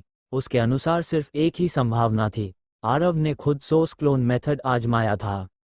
लेकिन लोकेश के हिसाब से उसका सफल होना नामुमकिन था। भले ही आरव के पास एनलाइटनमेंट सीड हो जिससे वह फॉर्मेशन के सिद्धांत समझ सके, लेकिन वह फॉर्मेशन मास्टर नहीं है, इसलिए मल्टीपल मैजिक एरेज बनाना उसके बस की बात नहीं, और उसके पास सोर्स क्लोन छिपाने की सुरक्षित जगह भी नहीं होगी। ये सब लोकेश के अपने अनुमान थे। इसके बाद वह सबको टेलीपोर्टेशन हॉल लेकर गया। आरव पहली बार यहाँ आया था। पिछली बार लोकेश ने वॉइड रेल्म को चीरकर उसे यहाँ लाया था। यहाँ अनगिनत विशाल टेलीपोर्टेशन फॉर्मेशंस थे और इनमें कोई दमनकारी ऑरा नहीं था। आरव के अनुसार यह उसके देखे हुए सभी टेलीपोर्टेशन फॉर्मेशंस से कहीं ज़्यादा शक्तिशाली थे। यहाँ बहुत सारे छोटे मैजिक एरेज भी थे जो इन्फॉर्मेशन फ्लो के लिए उपयोग होते थे। ये इतने घने थे कि उनकी संख्या हजारों में थी। ठीक है, अब तुम लोग जा सकते हो, सावधान रहना, लोकेश ने गंभीर आवाज में कहा। सभी ने सहमति जताई। लोकेश ने आरव की उंगली की ओर देखा। वह अभी भी वही रिंग पहने हुए था जो उसने दी थी, इसलिए वह निश्चिंत हुआ। फिर भी उसने याद दिलाया, आरव अपनी कल्टिवेशन लेवल को सी सेवरिंग रेल्म पर दबाकर रखना। आरव ने सिर हिलाया। ठीक है। सी सेवरिंग रेल्म से ऊपर जाते ही लोकेश की दी हुई रिंग काम करना बंद कर देगी। लेकिन क्या आरव को फर्क पड़ता है? ही बिल्कुल नहीं। सभी टेलीपोर्टेशन फॉर्मेशन पर चढ़ गए। एक चमक हुई और आरव तथा बाकी लोग टेलीपोर्ट हो गए। एक विशाल मैजिक सर्कल ब्लैक होल के अंदर ट्रांसमाइग्रेट हो रहा था। आरव सेलेस्टियल गॉड कॉन्टिनेंट पहुंचने में शायद 2 जीनियसेस का समय लगेगा, चांदनी ने कहा। आरव ने सिर हिलाया। वह पहले से ही जिज्ञासु था कि ghost world valley king Huang province में है, फिर चांदनी पहले सेलेस्टियल गॉड कॉन्टिनेंट कैसे गई थी? उसने बताया कि किंग हुवैंग प्रोविंस के अंदर से फॉरबिडन लैंड में प्रवेश करना असंभव है। ये पूरी तरह बाहरी दुनिया से अलग है। सुरक्षा के लिए लोकेश ने कई इंतजाम किए हैं जिससे फॉरबिडन लैंड और भी खतरनाक हो गया है। गोस्ट वर्ल्ड वैली से बाहर निकलने का एकमात्र तरीका टेलीपोर्टेशन अरे है। ये सीधे सेलेस्टियल गॉड कॉन्टिनेंट के एक स्थान से जुड़ा है। ये लोकेश की एक चाल थी ताकि कोई उसके असली इरादे न जान सके। 9 प्रोविंसेस में सेलेस्टियल गॉड कॉन्टिनेंट सबसे बड़ा है। ये टेलीपोर्टेशन अरे उन्हें वहां किसी रैंडम स्थान पर पहुंचा देगा। अगर वे किसी और राज्य में जाते तो पकड़े जा सकते थे। लोकेश के बहुत दुश्मन हैं। अगर वे सब मिलकर हमला कर दें तो लोकेश खतरे में पड़ सकता है। आरव को ये योजना काफी समझदारी भरी लगी। मनदीप और महिपाल एक तरफ खड़े थे, उनके चेहरे काले पड़ चुके थे। मनदीप अभी भी ट्रिब्यूलेशन लाइफ रेल्म के 5वें स्तर पर था, लेकिन उसकी ऑरा पहले से कमजोर थी। वहीं महिपाल 7वें स्तर ग्रेट परफेक्शन तक पहुंच चुका था। ये सोर्स क्लोन को रिफाइन करने का परिणाम था। दोनों भाई आरव को मारना चाहते थे, लेकिन उन्हें भरोसा नहीं था कि वे उसे हरा पाएंगे। आरव की ताकत बहुत ज्यादा थी। उधर आरव और चांदनी बेहद करीब थे। वे सब कुछ कर रहे थे, बस आखिरी कदम छोड़कर। मनदीप और महिपाल बस ठंडी नजरों से देख रहे थे। निंगे, ये बीफ फ्लेवर्ड बाओ ट्राई करो, मैंने पहले सुखाया था। आरव ने मुस्कुराते हुए उसे बीफ जर्की दिया। ये बुल डेमन किंग का मांस था। आरव ने इसे अजूर फ्लेम आर्ट से सुखाकर रखा था। स्वाद बहुत अच्छा है, इसमें स्पिरिचुअल एनर्जी भी भरी है। ये किसका मांस है? चांदनी ने पूछा। ही बुल डेमन किंग का, great strength bull demon clan का। आरव हंसा। बहुत स्वादिष्ट है। चांदनी खुशी से खाने लगी। जितना चाहो खाओ, खत्म हो जाए तो मैं और मार कर ले आऊंगा। आरव मुस्कुराया। अर्णव बहुत अच्छे हैं। चांदनी मुस्कुराई। ये सब देखकर मनदीप और महिपाल का खून खौल उठा। 2 दिन और बीत गए। सेलेस्टियल गॉड कॉन्टिनेंट के पूर्व में एक वॉइड रेल्म दरार से आरव और बाकी लोग बाहर आए। हम वापस आ गए। आरव मुस्कुराया। उसने तुरंत महसूस किया कि उसे कोई असुविधा नहीं हो रही थी। नहीं, उसे दुनिया ने रिजेक्ट किया। उसने अपनी कल्टिवेशन को बिना रोके मार्क्वस रेल्म तक बढ़ाया, लेकिन फिर भी कुछ नहीं हुआ। जैसा सोचा था, आरव बुदबुदाया। सब कुछ उसके अनुमान के अनुसार ही था। क्या हुआ? चांदनी ने डाओ से पूछा। उसने अभी अभी आरव को कुछ कहते हुए सुना था। नहीं, कुछ नहीं, आरव ने हाथ हिलाते हुए कहा। फिर उसने सोल कंसीलमेंट का इस्तेमाल किया और अपनी शक्ल बदल ली। पिछली बार आरके किसी और का रूप धर रहा था। उसने उस आदमी का चेहरा अपना लिया था और क्रिम्सन मून लेडी के साथ संबंध बना लिया था। अस्क अस्क अस्क। आरव सच में उत्सुक था कि जब वह अपने असली रूप में उससे मिलेगा तो क्या क्रिम्सन मून लेडी उसे पहचान पाएगी। आरव ने अपना चेहरा गर्ग जैसा बना लिया और अपना वजन भी बढ़ा लिया। हालांकि गर्ग बदसूरत नहीं है, लेकिन आरव की शक्ल के मुकाबले वह निश्चित ही बदसूरत लगता है। तुम किस में बदल गए हो? चांदनी ने डाव से पूछा। हे वह पहले मेरा एक दोस्त था, आरव ने कहा। अब उसे जिगोलो बनने में कोई रुचि नहीं रही। वह घिनौना होगा, खासकर जब वह चांदनी के साथ है। दरअसल आरव पिछली बार इसी बारे में सोच रहा था, वह उसके और क्रिम्सन मून लेडी के बीच के रिश्ते के बारे में था। यह आरके और क्रिम्सन मून लेडी के बीच का रिश्ता भी था, खासकर जब क्रिम्सन मून लेडी ने आरव की अच्छी शक्ल की तारीफ की थी। आरव बहुत झुंझला गया था। वह निश्चित ही वही गलती दोबारा नहीं करेगा। गर्ग का चेहरा एकदम सही है और यह आदमी पहले ही मर चुका है। एक दूसरे से ऊबने का कोई सवाल ही नहीं है। ठीक है, चांदनी ने सिर हिलाया, लेकिन जब उसने आरव को देखा तो उसकी आंखों में हल्की सी नापसंदगी थी। बेशक ऐसा नहीं है कि उसे आरव पसंद नहीं था, बल्कि उन्हें लगा कि गर्ग बहुत बदसूरत है। हे चलो, आरव ने चांदनी का हाथ पकड़ा और जाने की तैयारी की। तुम अकेले ही काम करने वाले हो? महिपाल ने ठंडे स्वर में कहा। बकवास, मैं तुम दो कचरों के साथ क्यों घूमूं? आरव ने लापरवाही से जवाब दिया। तुम महिपाल पहले से ही गंभीर रूप से घायल था। जाओ खुद मजे करो, मुझे परेशान मत करो। आरव ने हाथ हिलाया और चांदनी को लेकर उड़ गया। 20 billion top grade spirit stone, हाँ, आरव के पास उसकी कमी नहीं है। आरव के जाने के बाद मनदीप ने महिपाल की तरफ देखा और डाव से पूछा, बड़े भाई अब हम क्या करें? उनका लक्ष्य भी 20 billion top grade spirit stones है, लेकिन कहना आसान है, वे आखिर करेंगे क्या? हालांकि लोकेश ने कहा था कि वह किसी भी हद तक जाएगा, लेकिन अगर वे मारने और लूटने भी निकलें तो शायद उन्हें इतने स्पिरिट स्टोन्स जुटाने के लिए हजारों लोगों को मारना पड़ेगा। उनका पीछा करो, देखो वह लड़का स्पिरिट स्टोन के साथ क्या करने वाला है। वह जो करेगा हम भी वही करेंगे। महिपाल ने कुछ देर सोचकर कहा। अभी यही एक तरीका उसके दिमाग में आया था। ठीक है बड़े भाई, मनदीप तुरंत मान गया। फिर दोनों भाई निकल पड़े और आरव के जाने की दिशा में उसका पीछा करने लगे। कुछ देर बाद आरव चांदनी को लेकर एक बड़े शहर फायर सिटी पहुंचा। अर्णव, हम? चांदनी ने डाव से पूछा। वह नहीं जानती थी कि आरव से उसकी योजना और काम पूरा करने के तरीके के बारे में कैसे पूछे। हे पहले मजे करो, कोई जल्दी नहीं, आरव ने हाथ हिलाते हुए हंसकर कहा। ओह, चांदनी ने सहमति में सिर हिलाया। फिर आरव उसे लेकर फायर सिटी में घूमने लगा। गोस्ट वर्ल्ड वैली में इतने लंबे समय तक बंद रहने के बाद आरव सच में थोड़ा परेशान था। अपने पास एक खूबसूरत महिला के साथ उसका मूड बिल्कुल सही था। दोनों फायर सिटी के बाजार में घूमते रहे। आरव उसे सीधे एंटीक चीजें दिखाने ले गया, जो भी मिलता सब खरीद लेता। ज्यादा समय नहीं बीता था कि मनदीप और महिपाल भी वहां पहुंच गए। दोनों चुपचाप आरव और चांदनी के पीछे चल रहे थे।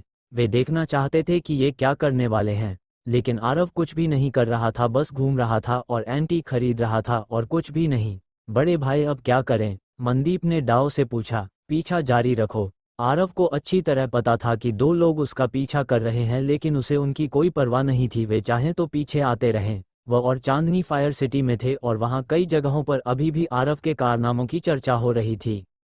वो ह्यूमन रेस, क्या आरव का कोई पता चला? हे मैं ये कहाँ से पता लगाऊं? क्या तुमने सुना लिटिल पेंग किंग हाल ही में गोल्डन विंज ग्रेट क्लैन के ट्रायल में गया है? वह जीवन और मृत्यु की परीक्षा से गुजर रहा है और जब तक वह बदल नहीं जाता तब तक बाहर नहीं आएगा।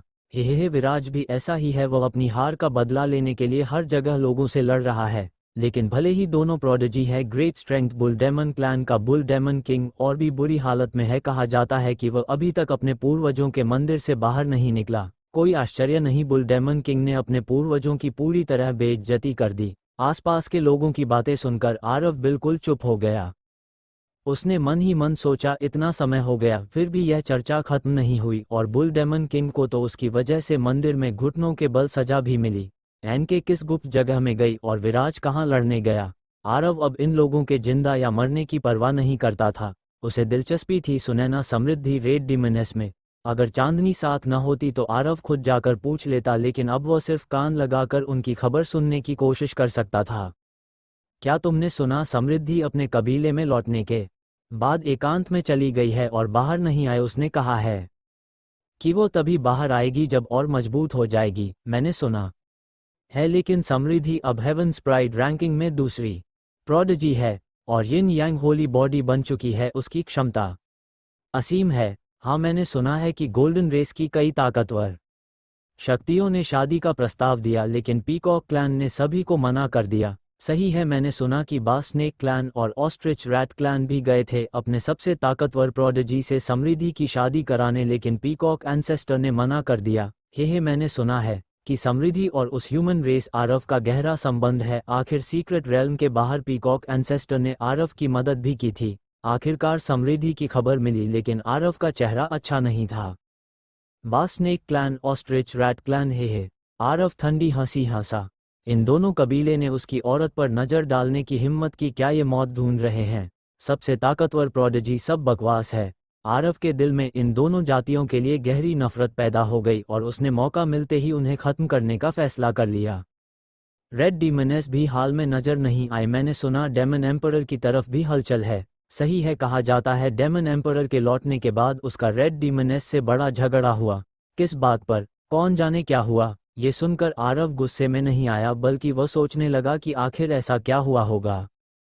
तुम्हें लगता है देवी की मौजूदा स्थिति अजीब है? हे अजीब कैसे नहीं होगी, वह आरव सच में कमाल का है। वह देवी का पति है और देवी की सगाई राजेश से है। हालांकि मंदिर का मालिक अब इस शादी की परवाह नहीं करता लेकिन ग्रैंड एल्डर अभी भी उसी पर अड़ा हुआ है। वह चाहता है कि राजेश और देवी की शादी हो। ये राजेश तो लगभग अपाहिज है, अगर ठीक भी हो जाए तो क्या फ़ायदा। और क्या मेरा मानना है ग्रैंड एल्डर बस आरव को नीचा दिखाना चाहता है या उसे सामने आने पर मजबूर करना चाहता है ताकि एक ही बार में उसे खत्म कर सके? मुझे भी ऐसा ही लगता है, ये बहुत संभव है।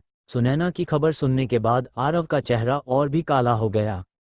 बबलू, आरव ने दांत भींचकर धीरे से कहा। ये बबलू सच में मौत को बुला रहा है। वह इस दुश्मनी को याद रखेगा और बाद में 100 गुना 1000 गुना कीमत वसूल करेगा। क्या हुआ, दिमाग खराब हो गया क्या? चांदनी ने हंसते हुए कहा। हे नहीं। आरव ने जल्दी से हाथ हिलाया। उसकी जीने की इच्छा बहुत मजबूत थी और चांदनी का स्वभाव भी ज्यादा अच्छा नहीं था, इसलिए अगर वह किसी दूसरी औरत के लिए गुस्सा होता तो उसका नाराज होना स्वाभाविक था। तुम्हारा ऐसा होना सामान्य है, आखिर वे सब तुम्हारी औरतें हैं, चांदनी ने शांत स्वर में कहा। हे निंगेर सबसे अच्छी लड़की है, चलो आगे चलते हैं और खरीदारी जारी रखते हैं। आरव हंसते हुए चांदनी का हाथ पकड़कर आगे बढ़ गया। ये दृश्य देखने में अच्छा नहीं लग रहा था। आरव गर्भ बनकर एक मोटा सा लड़का लग रहा था और चांदनी की सुंदरता किसी स्वर्गीय अप्सरा जैसी थी। उसकी असली ताकत का अंदाजा लगाना मुश्किल था और आरव सी सेवरिंग रेल्म ग्रेट परफेक्शन में था। इंसाफ कहाँ मिलेगा? दोनों भाई महिपाल और मनदीप चुपचाप पीछे चल रहे थे लेकिन उन्हें कुछ खास नहीं मिला। बड़े भाई, वो आखिर क्या करने वाला है? मनदीप ने हैरानी से पूछा। मुझे क्या पता, लेकिन वह कोई साधारण इंसान नहीं है। उसके पास पैसा कमाने का कोई तरीका जरूर है, वरना वह इतना आसान कैसे कर सकता है? महिपाल ने कहा। आरव पिछली बार आसानी से 5 बिलियन से ज्यादा टॉप ग्रेड स्पिरिट स्टोन्स निकाल चुका था और यही उसकी असाधारण क्षमता का सबूत है। अगर उसके पास पैसा कमाने का कोई तरीका न हो तो महिपाल मर भी जाए तो यकीन नहीं करेगा। ठीक है, तो हम उसका पीछा जारी रखते हैं, मनदीप ने कहा। हाँ, यही एक तरीका है 20 बिलियन का काम पूरा करने का। दोनों भाई दृढ़ थे और चाहे उन्हें आरव के लिए कितनी भी मुश्किलों से गुजरना पड़े वे उसका पीछा करते रहेंगे। क्या तुमने सुना, फ्लोटिंग पवेलियन की एक शाखा जहाज शायद जल्द ही आने वाली है? उनका मुख्य जहाज एक ऐसी नीलामी आयोजित करने वाला है जो हर 300 साल में केवल एक बार होती है। बिल्कुल सुना है, कहा जा रहा है कि इस बार केवल ह्यूमन रेस के ताकतवर लोग ही नहीं बल्कि डेमन क्लैन के शक्तिशाली लोग भी जाएंगे। लेकिन मुख्य जहाज पर जगह पाना आसान नहीं है। अगर तुम्हारे पास वैध पहचान नहीं है तो तुम्हें अपनी अपार संपत्ति दिखानी होगी। सही कहा, केवल उस आर्क में प्रवेश करने के लिए ही 10,000 हाई ग्रेड स्पिरिट स्टोन्स लगते हैं। इतने स्पिरिट स्टोन्स वे कहाँ से लाएंगे? ये सब हमारे बस की बात नहीं है, चलो बस मजा लेकर सुनते हैं। आरव के कान हिले और उसने सैकड़ों मील दूर एक रेस्टोरेंट में लोगों की बातचीत सुन ली। फ्लोटिंग पवेलियन यह एक ऐसी शक्ति है जिसके बारे में आरव ने सेलेस्टियल गॉड कॉन्टिनेंट पर आने के कुछ समय बाद ही सुना था। ये ह्यूमन रेस के भीतर एक बड़ी ताकत है जिसका स्वभाव एक व्यापारिक कंपनी जैसा है। ये 10 से अधिक शाखा जहाज़ों और एक मुख्य जहाज में बंटी हुई है। कहा जाता है कि पहले इसका कोई निश्चित मार्ग नहीं था, लेकिन इस बार मार्ग एक जैसा लगता है। 300 साल में एक बार होने वाली नीलामी, आरव ने धीरे से खुद से कहा, और उसकी रुचि बढ़ती गई। उसे नीलामी में रुचि थी, लेकिन वह ये भी देखना चाहता था कि फ्लोटिंग पवेलियन में कोई एंटीक बिक्री के लिए है या नहीं। इस तरह के शहर में घूमने पर भी अगर कुछ दर्जन एंटीक मिल जाएं तो किस्मत अच्छी मानी जाती है। पिछली बार उसने हेवनली गॉड पैलेस में काफ़ी खरीदारी की थी। आरव के रेल्म की शक्ति हर उन्नति के साथ बढ़ती है और इसके लिए बहुत बड़ी मात्रा में आध्यात्मिक ऊर्जा की ज़रूरत होती है। पहले कुछ या दर्जनों एंटीक ही काफ़ी होते थे, जिससे आरव का रेल्म तेजी से बढ़ता था, लेकिन अब एक छोटे स्तर पर आगे बढ़ने के लिए कम से कम कई सौ वस्तुओं की ज़रूरत होती है। चलो जाकर देखते हैं, आरव ने सोचा, क्योंकि उसके पास और कोई काम नहीं था तो क्यों न फ्लोटिंग पवेलियन जाकर देखा जाए। ये ह्यूमन रेस क्षेत्र का सबसे बड़ा व्यापारिक स्थान है और इसके अंदर निश्चित रूप से बहुत सारे एंटीक होंगे। आरव को मजबूत बनना है और एंटीक का उपयोग सबसे तेज तरीका है। सोर्स क्लोन अच्छा है, लेकिन ये केवल साधना की गति 3 गुना करता है। ये सीधे एंशंट आर्टिफैक्ट को अवशोषित और परिष्कृत नहीं करता। आरव के बहुत सारे दुश्मन हैं, Bablu demon lord, great strength bull demon clan, grey crocodile clan आदि। ये शक्तिशाली लोग उसे जीवित रहने का मौका नहीं देंगे। उन्होंने तो ह्यूमन एम्परर स्पेक्टर तक निकाल लिया सिर्फ उसे निशाना बनाने के लिए। ये कहना झूठ होगा कि आरव को गुस्सा नहीं आया। ये सब दुश्मनी है और उसने हर एक बात याद रखी है। आरव ने साफ सुन लिया कि फ्लोटिंग पवेलियन का जहाज लगभग 3 दिन बाद पहुंचेगा। वो और चांदनी एक सराय में गए और सबसे शानदार इमॉर्टल केव कमरा बुक किया। इस बार दोनों साथ रह रहे थे। दोनों भाई महिपाल और मनदीप भी पीछे पीछे आए और सराय में पहुंच गए। वे बारी बारी से आरव पर नजर रखने लगे। वे इमॉर्टल केव के प्रवेश द्वार पर खड़े होकर अंदर की स्थिति पर नजर रख रहे थे। उन्हें किसी भी हालत में उनका पता नहीं खोना था। आरव और चांदनी इमॉर्टल केव के अंदर कुछ शर्मनाक काम कर रहे थे। मनदीप दरवाजे पर चुपचाप खड़ा था और उसका चेहरा गुस्से से काला पड़ गया था। धत तेरे की। मनदीप बेहद गुस्से में था। हालांकि उसे यह नहीं पता था कि अंदर क्या हो रहा है, लेकिन उसे पूरा यकीन था कि कुछ भी अच्छा नहीं हो रहा। उसकी मंगेतर ने उसे छोड़ दिया था और अब चांदनी और अन्य लोग इमॉर्टल केव के अंदर हैं और वह खुद यहाँ दरवाजे पर पहरा दे रहा है। ये कैसी बेहुदा बात है। ये सब सोचकर आरव और चांदनी के प्रति मनदीप की हत्या की इच्छा और भी बढ़ गई। वो उन दोनों से दिल की गहराई से नफरत करने लगा। 3 दिन चुपचाप बीत गए। फ्लोटिंग पवेलियन का जहाज फायर सिटी के ऊपर उड़ता हुआ आ गया। शहर के अंदर अनगिनत लोग हवा में उठ रहे थे और सभी फ्लोटिंग पवेलियन में प्रवेश करने के लिए स्पिरिट स्टोन देने जा रहे थे। एक बार इस जहाज के अंदर प्रवेश करने के बाद यदि आप फ्लोटिंग पवेलियन की नीलामी में भाग लेना चाहते हैं तो आपको अपनी पहचान और धन संपत्ति दिखानी होगी। आरव और चांदनी भी वहां उड़कर पहुंचे।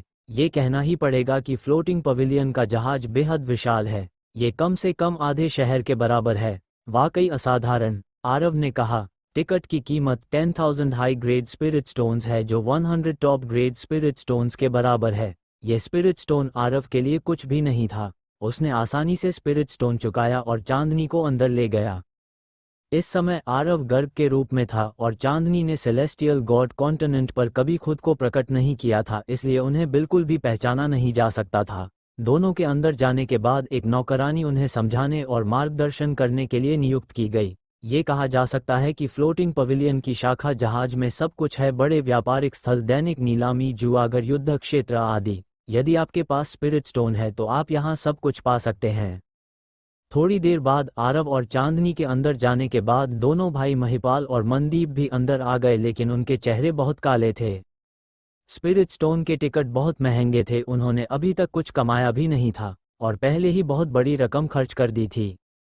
आरव ने स्वाभाविक रूप से देख लिया कि दोनों भाई उसका पीछा कर रहे हैं, लेकिन इससे क्या फर्क पड़ता है। वह लगभग समझ सकता था कि ये दोनों क्या सोच रहे हैं, लेकिन ये सोचकर कि वे घोस्ट वर्ल्ड वैली से हैं, उसने उन्हें छोड़ देने का फैसला किया। वैसे भी आरव ने पहले ही इन दोनों भाइयों के साथ पुराने झगड़ों का हिसाब बराबर कर लिया था, इसलिए उसने बदला लेने का विचार छोड़ दिया। लेकिन अगर ये दोनों जानबूझकर मौत ढूंढेंगे तो बात अलग होगी, क्योंकि आरव कोई संत नहीं है। आरव और चांदनी नौकरानी के नेतृत्व में फ्लोटिंग पवेलियन के अंदर गए। मेरे स्वामी, यहाँ आपको जो भी चाहिए सब मिलेगा, बस कहिए और हम उपलब्ध कराएंगे, नौकरानी ने कहा और चांदनी की ओर आंख मारी। आरव का दिखाया गया स्तर केवल सी सेवरिंग रेल्म था, जबकि चांदनी का स्तर ट्रिब्यूलेशन लाइफ रेल्म के बाद का था। हालांकि इस नौकरानी का स्तर ज़्यादा नहीं था, फिर भी वह आभा से समझ सकती थी कि कौन ज़्यादा शक्तिशाली है। अर्नव, हम पहले कहाँ जाएं? चांदनी ने डाओ से पूछा। हम पहले दुकान देखते हैं, आरव ने कहा। चांदनी ने सिर हिलाया और नौकरानी से कहा, हमें व्यापारिक स्थान पर ले चलो। ठीक है ठीक है। नौकरानी एक पल के लिए रुकी, फिर तुरंत सिर हिलाकर आगे बढ़ी। वह थोड़ी हैरान थी कि इतनी शक्तिशाली महिला एक सी सेवरिंग रेल्म के बदसूरत आदमी की बात क्यों मान रही है। ये बात उसे समझ नहीं आ रही थी। आरव ने कभी अपना नाम बदलने की जरूरत महसूस नहीं की। वैसे भी चांदनी अब उसे अर्नव कहती है, और अगर उसका नाम आरव है तो क्या हुआ, वैसे भी इस नाम के बहुत लोग हैं, सिर्फ वही अकेला नहीं है। इसके अलावा अगर वह अभी खड़ा होकर कह दे कि वह आरव है तो क्या कोई विश्वास करेगा? अगर मैं होता तो बिल्कुल विश्वास नहीं करता। नौकरानी के नेतृत्व में मनदीप और महिपाल भी उनके पीछे दुकान में गए। यहाँ की दुकानें बहुत बड़ी थीं और उनकी सजावट भव्य और शानदार थी। यहाँ मेडिसिनल पिल्स, आध्यात्मिक सामग्री, जादुई हथियार, खजाने, एंटीक आदि बेचे जाते थे और हर एक के लिए अलग विशाल हॉल था। आरव और चांदनी सीधे उस हॉल में गए जहाँ एंटीक बेचे जाते थे। एंटीक जैसी वस्तुएं सामान्य रूप से नहीं खरीदी जाती, इसलिए ये हॉल ज़्यादा बड़ा नहीं था। जो लोग एंटीक खरीदने आते हैं वे आमतौर पर जुए की मानसिकता से आते हैं, क्योंकि कुछ प्राचीन वस्तुओं में अद्भुत साधना तकनीक या प्राचीन विरासत छिपी हो सकती है। एक बार एक लूज कल्टिवेटर ने हेवनली कनेक्शन रेल्म में एक छोटा प्राचीन ट्राइपॉड संयोग से प्राप्त किया था और उसके बाद वह अजेय मार्ग पर चल पड़ा था। लेकिन ऐसा होने की संभावना बेहद कम होती है, इतनी कम कि विश्वास करना मुश्किल है। मनदीप और महिपाल भी साथ आए, लेकिन वे करीब नहीं आए और लगभग 100 मीटर की दूरी बनाए रखी। आरव और चांदनी ने उनकी ओर ध्यान देना जरूरी नहीं समझा। असल में आरव सच में उन्हें बताना चाहता था कि उसके पास पर्याप्त स्पिरिट स्टोन है, वह जो चाहे कर सकता है, तो वे उसका पीछा क्यों कर रहे हैं, खुद जाकर स्पिरिट स्टोन क्यों नहीं जुटाते। लेकिन उसने सोचा, रहने दो। वास्तव में दोनों भाई महिपाल और मनदीप ने कभी सपने में भी नहीं सोचा था कि आरव फ्लोटिंग पवेलियन सिर्फ खरीदारी करने आया है। अगर उन्हें ये पता चल जाता तो वे शायद गुस्से से खून उगल देते। उनकी समझ गलत थी। वेली मास्टर लोकेश उनके लिए एक ऊंचा और अछूता व्यक्ति था, लेकिन आरव का नजरिया अलग था। इसी वजह से दोनों भाइयों ने गलत समझ लिया कि आरव सबसे पहले मिशन पूरा करेगा। सर, इस एंटीक को देखिए, हमारे ग्रेट मास्टर ने खुद इसकी जांच की है, ये कम से कम 3000 साल पुराना है। सर, इस छोटे कंगन को देखिए, अस्क अस्क अस्क, यह निश्चित रूप से खास चीज है। सर, इस प्राचीन कवच को देखिए, यह निश्चित रूप से ऐतिहासिक है। कहा जाता है कि प्राचीन काल के एक शक्तिशाली व्यक्ति ने इसे पहना था। एंटीक बेचने वाला दुकानदार लगातार आरव से बातें करता रहा। ये कहना पड़ेगा कि फ्लोटिंग पवेलियन में एंटीक की संख्या बहुत अधिक है, यहाँ तक कि आरव भी चकित हो गया। खासकर उसके अंदर के दो छोटे प्राणी इतने उत्साहित हो गए कि वे लगभग बाहर कूदने वाले थे, लेकिन आरव ने उन्हें किसी तरह रोक लिया। यह वाला, वह वाला और वह वाला, हाँ हाँ सब ले लूंगा। आरव बहुत उदार था, वह मोलभाव करने में आलसी था। आखिर वह अमीर जो है। और अब आरव इस बात को बहुत अच्छे से समझता है कि जैसे जैसे शक्ति मिलती है, स्पिरिट स्टोन अपने आप आ जाते हैं। अभी उसके पास गोल्डन रेल्म फर्स्ट लेवल है, और जब वह tribulation life realm great perfection तक पहुंचेगा, तब शायद आरव इस फ्लोटिंग पवेलियन में आकर सारे एंटीक उठा ले जाएगा और यहाँ का मालिक कुछ कहने की हिम्मत भी नहीं करेगा। और जब आरव ट्रिब्यूलेशन लिबरेशन रेल्म तक पहुंचेगा, तब शायद वह डेमन लॉर्ड के दरवाजे पर भी जाकर बेहिचक कुछ भी कर सकेगा, और डेमन लॉर्ड को भी उससे पूछना पड़ेगा कि क्या सब ठीक था, क्या तुम्हारे पैर दुखे तो नहीं, क्यों ना तुम मेरे बिस्तर पर आकर आराम करो। बिल्कुल, ये सब आरव के ही विचार थे। लेकिन अगर उसकी ताकत सच में ट्रिब्यूलेशन लिबरेशन रेल्म तक पहुंच जाए तो आरव का परिणाम शायद वैसा ही होगा। उस समय वह हंसी के साथ सिर्फ एक हाथ से सभी को दबा सकता है। ठीक है। दुकानदार बहुत खुश हो गया और उसने आरव के लिए सारी चीजें पैक कर दी। इसे पहले रख दो, मैंने अभी चुनना खत्म नहीं किया है, आरव ने लापरवाही से डाओ से कहा, और फिर वह एंटीक्स चुनना जारी रखा। जब मनदीप और महिपाल ने आरव का खरीदारी करने का तरीका देखा तो वे इतने हैरान हो गए कि कुछ बोल ही नहीं पाए। वह पागल हो गया है, वह पागल हो गया है, वह पूरी तरह से पागल है।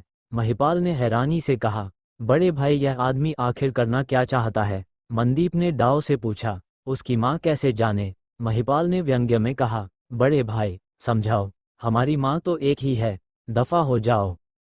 मनदीप और महिपाल की इस बातचीत पर आरव और चांदनी दोनों मुस्कुरा दिए। ये सच में दिलचस्प था, और इतने कम समय में आरव ने पहले ही 500 से ज़्यादा एंटीक्स चुन लिए थे। सर, क्या आपको और कुछ चाहिए? दुकानदार हंसते हुए बोला। यह निश्चित रूप से एक बहुत बड़ा ग्राहक था। फिलहाल इतना ही। कुल कितने स्पिरिट स्टोन्स हुए? आरव ने डाव से पूछा। सर, कुल मिलाकर 20 lakh high grade spirit stones, दुकानदार ने हंसते हुए कहा। अलग अलग जगहों पर एंटीक्स की कीमत अलग होती है। ठीक है। आरव ने सिर हिलाया और एक स्टोरेज पाउच फेंक दिया जिसमें 20,000 टॉप ग्रेड स्पिरिट स्टोन्स थे। फिर आरव ने सारे एंटीक्स रख लिए और चांदनी के साथ वहां से चला गया। दूर खड़े मनदीप और महिपाल लगभग टूट चुके थे। बड़े भाई, उसने ऐसे ही 20,000 टॉप ग्रेड स्पिरिट स्टोन्स दे दिए। मनदीप का मुंह खुला का खुला रह गया। बकवास, तुमने अभी देखा नहीं क्या? महिपाल ने दांत भींचते हुए कहा। आरव के स्पिरिट स्टोन में एक बड़ा हिस्सा उसका भी था। आरव चांदनी को लेकर एंटीक की दुकान से बाहर निकल गया और नौकरानी उनका मार्गदर्शन करती रही। वह बहुत सम्मान के साथ फ्लोटिंग पवेलियन के अंदर की हर चीज समझा रही थी। इसके बाद आरव चांदनी को अरेना की ओर ले गया। वहां मुकाबले होते थे और आप चाहें तो दांव भी लगा सकते थे। मनदीप और महिपाल भी उनके पीछे पीछे गए। इस समय अरेना के अंदर एक ह्यूमन रेस का गुलाम और एक ब्लेजिंग टाइगर खूनी लड़ाई में लगे हुए थे। अरेना को फॉर्मेशन बैरियर से सुरक्षित किया गया था ताकि अंदर की लड़ाई बाहर वालों को प्रभावित न करे। आसपास की सीटों पर हजारों लोग बैठे थे। कुछ लोग तालियां बजा रहे थे, कुछ चुप थे और कुछ गुस्से से देख रहे थे। मेरे स्वामी, अब दांव लगाया जा सकता है, मार्गदर्शन करने वाली नौकरानी ने डाव से कहा। अगर आरव दांव लगाता है तो उसे अच्छा कमीशन मिल सकता है। मैं बस मजे के लिए लगाऊंगा, ह्यूमन रेस की जीत पर दांव लगाता हूं, आरव ने लापरवाही से कहा और एक स्टोरेज पाउच फेंक दिया जिसमें 10,000 टॉप ग्रेड स्पिरिट स्टोन्स थे। ठीक है सर, नौकरानी ने जवाब दिया और खुशी से जाकर आरव के लिए दांव लगा दिया। अब आरव के लिए 1 या 2,000 टॉप ग्रेड स्पिरिट स्टोन्स कुछ भी नहीं थे। ह्यूमन सीक्रेट रेल्म में मुखबिर राजेश एनके और अन्य लोग सभी बड़े शक्तिशाली परिवारों के उत्तराधिकारी थे। उनकी संपत्ति कल्पना से परे थी। आरव ने उन्हें लूटा और कई अन्य लोगों को भी लूटा, साथ ही कई खजाने भी हासिल किए। इसलिए अब उसके लिए स्पिरिट स्टोन सिर्फ एक संख्या बन चुके थे। अगर स्टोरेज पाउच पर्याप्त न होते तो उसे ये भी नहीं पता होता कि इन्हें कहाँ रखे। मनदीप और महिपाल नौकरानी के पीछे गए और उन्होंने देखा कि उसने 10,000 top grade spirit stones human race पर दांव लगाने में लगाए। बड़े भाई, क्या यह आरव की योजना है? मुझे भी ऐसा ही लगता है। शायद इसने अपने सारे स्पिरिट स्टोन्स इसी तरह जीते हैं। हम भी खरीदते हैं।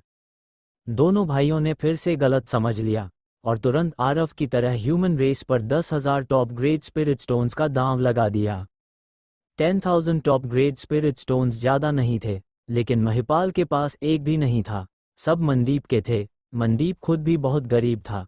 उसके पास पहले से ज़्यादा स्पिरिट स्टोन्स नहीं थे और पिछले कुछ सालों में वह किसी मिशन पर भी नहीं गया था, इसलिए उसके पास स्पिरिट स्टोन्स नहीं थे। वह पहले महिपाल पर निर्भर था, लेकिन महिपाल के वापस आने के बाद दोनों भाई मिले ही नहीं थे और महिपाल आरव के जाल में फंस गया।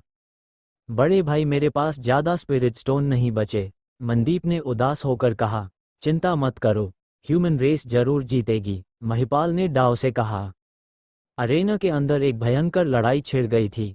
वह ह्यूमन रेस का व्यक्ति बेहद बहादुर था और ब्लेजिंग टाइगर भी जरा भी कमजोर नहीं पड़ रहा था। दोनों के कल्टिवेशन लेवल्स को सील कर दिया गया था जिससे वे केवल अपने फिजिकल बॉडी की ताकत से ही लड़ रहे थे। ऐसा इसलिए किया जाता है ताकि दर्शकों का उत्साह और बढ़ सके और परिणाम को और अनिश्चित बनाया जा सके। आखिर अगर सभी को किसी का कल्टिवेशन लेवल पता चल जाए तो परिणाम का अनुमान लगाना बहुत आसान हो जाएगा। आरव और चांदनी बड़ी रुचि के साथ ये सब देख रहे थे। हालांकि लड़ाई में एक पक्ष ह्यूमन रेस का था, लेकिन आरव को कोई दया नहीं थी क्योंकि ये दुनिया खुद ही एक ऐसी जगह है जहां मजबूत कमजोर को खा जाता है और आरव खुद अपने दुश्मनों के प्रति किसी से कम निर्दयी नहीं था। आधे घंटे बाद अरेना में विजेता तय हो गया। ह्यूमन रेस ने अपने फिजिकल बॉडी का इस्तेमाल करते हुए चालाकी से ब्लेजिंग टाइगर के गुप्तांग पर हमला किया और जोर से काट लिया। ब्लेजिंग टाइगर दर्द से तड़प उठा और अंत में उस आदमी ने तेज हथियार से उसके गुप्तांग को काट दिया। आसपास जोरदार चीखें और तालियां गूंज उठीं और साथ ही कई लोगों की निराशा और गालियां भी सुनाई दी। बधाई हो सर, नौकरानी ने जल्दी से आकर आरव का सम्मानपूर्वक स्वागत किया। आरव ने सिर हिलाया और नौकरानी से स्पिरिट स्टोन बदलने को कहा। ह्यूमन रेस पर ज़्यादा ऑड्स थे, इसलिए आरव के 10,000 टॉप ग्रेड स्पिरिट स्टोन्स पलक झपकते ही 30,000 टॉप ग्रेड स्पिरिट स्टोन्स बन गए। इस तरह महिपाल और मनदीप दोनों भाइयों ने भी पैसा कमा लिया। बड़े भाई, हम सच में जीत गए। जैसा सोचा था यह उसी की योजना थी। बड़े भाई, अब क्या करें? वह जो खरीदेगा हम भी वही खरीदेंगे। दोनों भाई बेहद खुश थे, जैसे उन्होंने अमीर बनने का राज खोज लिया हो। लेकिन उन्हें यह नहीं पता था कि आरव ने कभी जुआ नहीं खेला, वह तो बस मजे के लिए दांव लगा रहा था, और ह्यूमन रेस पर इसलिए लगाया क्योंकि वह गोल्डन रेस पर दांव नहीं लगाना चाहता था। 15 मिनट बाद अगली लड़ाई शुरू होने वाली थी। सर, क्या आप इस बार भी दांव लगाएंगे? नौकरानी ने सम्मान से पूछा, क्योंकि वह आरव को बड़ा ग्राहक मान रही थी। लगाओ इस बार 1 लाख और ह्यूमन रेस पर, आरव ने लापरवाही से कहा और एक स्टोरेज पाउच फेंक दिया जिसमें 1 lakh top grade spirit stones थे। नौकरानी खुशी से दौड़ पड़ी और दांव लगाने चली गई। चांदनी ने जिज्ञासा से पूछा, तुमने इतने ज्यादा क्यों लगाए? आरव ने हंसते हुए कहा, कम लगाने से कोई खास मजा नहीं आता, मैं देखना चाहता हूं कि ज्यादा लगाने पर क्या मुझे उत्साह महसूस होगा। आरव के लिए स्पिरिट स्टोन सिर्फ एक संख्या थे, वह बस ये देखना चाहता था कि क्या ज्यादा दांव लगाने पर उसे उत्साह महसूस होगा। कुछ ही देर में नौकरानी वापस आई और आरव को बैटिंग स्लिप दे दी। आरव ने उसे हाथ में पकड़ा और आराम से अरेना की लड़ाई देखने लगा। उधर मनदीप और महिपाल फिर बात करने लगे। बड़े भाई, इस बार कितना लगाएं? महिपाल ने दांत भींचकर कहा, आरव ने 1 लाख लगाया है तो हम भी 1 लाख लगाएंगे। मनदीप ने उदास होकर कहा, उसके पास सिर्फ 1 lakh top grade spirit stones ही बचे हैं। महिपाल ने कहा, चिंता मत करो, हम जरूर जीतेंगे। मनदीप ने दांत भींचकर हामी भर दी, क्योंकि उसे लगा कि अपने बड़े भाई पर भरोसा करना सही है और उन्हें यकीन था कि यह कोई संयोग नहीं बल्कि आरव का कोई राज है। दोनों भाइयों ने भी 1 lakh top grade spirit stones का दांव लगा दिया। 15 मिनट बाद सब खत्म हो गया। खत्म हो गया बड़े भाई, सब खत्म हो गया। धत तेरे की, यह कैसे हो गया? बड़े भाई, उसने हमें जानबूझकर फंसाया। मनदीप और महिपाल लगभग पागल हो गए थे, क्योंकि इस बार अरेना में ह्यूमन रेस बहुत जल्दी हार गया। इसलिए दोनों ने मान लिया कि आरव ने जानबूझकर उन्हें धोखा दिया है। धत तेरे की, जरूर ऐसा ही है। बड़े भाई, अब क्या करें? चलो उससे हिसाब बराबर करते हैं। दोनों गुस्से में भरकर आरव की तरफ बढ़ गए। अफसोस हुआ, चांदनी ने कहा। आरव ने हल्की मुस्कान के साथ कहा, कोई बात नहीं, बाद में और खरीद लेंगे। उसका मोटा चेहरा अब भी हिल रहा था। चांदनी ने सिर हिलाया। इसी समय मनदीप और महिपाल वहां आ पहुंचे और गुस्से से चिल्लाए, आरव, तुमने हमें फंसा दिया। उन्होंने सीधे आरव का असली नाम पुकार लिया। आरव और चांदनी दोनों कुछ पल के लिए चुप रह गए। आरव हैरान था, उसने आखिर क्या किया था जो उन्होंने उसे धोखेबाज कह दिया। आरव, तुमने हमें धोखा क्यों दिया? हाँ आरव, तुम इतने चालाक हो, तुमने हमें क्यों फंसाया? मनदीप और महिपाल गुस्से में दांत पीसते हुए बोल रहे थे। उनकी आवाज बहुत तेज थी, जिससे आसपास के अनगिनत लोगों का ध्यान उनकी तरफ चला गया। आरव, ये नाम अब पूरे सेलेस्टियल गॉड कॉन्टिनेंट में प्रसिद्ध हो चुका था। हेवंस प्राइड रैंकिंग का नंबर 1 प्रोडिजी, जिसने little Lodhi, little demon lord और बुल डेमन किंग को दबा दिया था, जिसने डिवॉरिंग एलिफेंट और क्रोकोडाइल को मार डाला था, जिसने सभी समकालीन प्रोडिजी को इतना दबा दिया कि कोई सिर नहीं उठा पा रहा था, और सीक्रेट रेल्म के बाहर फीनिक्स आर्ट का उपयोग करके कई महान शक्तिशाली लोगों को नाराज कर दिया था, फिर भी वह जीवित बच निकला था। ये सब इतना अविश्वसनीय था कि आम लोगों की कल्पना से परे था। अरेना में मौजूद हजारों लोगों में से किसी ने नहीं सोचा था कि यहाँ आरव का नाम सुनने को मिलेगा। सभी लोग आवाज की दिशा में देखने लगे कि आरव कहाँ है। कुछ लोग कहने लगे, क्या वह वही हेवंस प्राइड रैंकिंग का नंबर 1 प्रोडिजी है, और वह कहाँ है? मनदीप और महिपाल ने कभी नहीं सोचा था कि उनकी एक पुकार इतना बड़ा हंगामा खड़ा कर देगी। मनदीप कई वर्षों से घोस्ट वर्ल्ड वैली से बाहर नहीं निकला था, और महिपाल भी अभी हाल ही में लौटा था और सेलेस्टियल गॉड कॉन्टिनेंट में सक्रिय नहीं था, इसलिए वे आरव के नाम के प्रभाव को नहीं जानते थे। ये कहा जा सकता है कि जहां भी आरव का नाम लिया जाता है वहां कोई शांत नहीं रह सकता। आरव के सामने खड़ी नौकरानियां स्तब्ध रह गईं और उसे घूरने लगीं। मनदीप और महिपाल को भी कुछ गलत महसूस हुआ। उन्होंने आरव के कारनामों के बारे में सुना था, लेकिन इतनी बड़ी प्रतिक्रिया की उम्मीद नहीं थी। फिर भी दोनों भाइयों ने खुद को संभाला और वही करने का फैसला किया जो उन्हें करना चाहिए। आरव, तुमने हमें धोखा क्यों दिया? महिपाल ने दांत पीसते हुए कहा। मैंने तुम लोगों के साथ क्या किया? आरव पूरी तरह हैरान था। उसने कुछ भी नहीं किया था, फिर भी उसे दोषी ठहराया जा रहा था। तुम अब भी जिद कर रहे हो, ये तुम ही थे, तुमने जानबूझकर ह्यूमन रेस पर दांव लगाया जिससे हमने भी लगाया और फिर हम हार गए। आरव को लगा कि ये दोनों मूर्ख हैं। उसने अपने लिए दांव लगाया था, उसका उनसे कोई संबंध नहीं था। आसपास के लोग आरव का चेहरा देखने लगे। अरे यह आरव है, इतना बदसूरत, यह नकली है, असली आरव बहुत सुंदर बताया जाता है, यह मोटा आदमी कैसे हो सकता है? हाँ, मैंने भी सुना है आरव बहुत आकर्षक है। लोगों की रुचि जल्दी खत्म हो गई क्योंकि उन्हें लगा कि यह नकली है। उन्होंने सोचा असली आरव तो तीनों जातियों द्वारा खोजा जा रहा है, वो यहाँ कैसे आ सकता है? भीड़ में किसी ने कहा कि असली आरव तो तीनों जातियों द्वारा मारा जाने वाला घोषित है, वह यहाँ आने की हिम्मत नहीं करेगा। सभी ने उसकी बात से सहमति जताई। आसपास के लोग मनदीप और महिपाल को नाराज नजरों से देखने लगे और उन्हें झूठा समझने लगे, लेकिन कोई भी उनसे उलझने की हिम्मत नहीं कर रहा था क्योंकि उनकी ताकत बहुत ज्यादा थी और वे ट्रिब्यूलेशन लाइफ रेल्म के शक्तिशाली थे। आरव, तुम अब भी मान नहीं रहे, महिपाल ने गुस्से से कहा। हाँ, तुमने जानबूझकर हमें फंसाया, मनदीप ने भी कहा।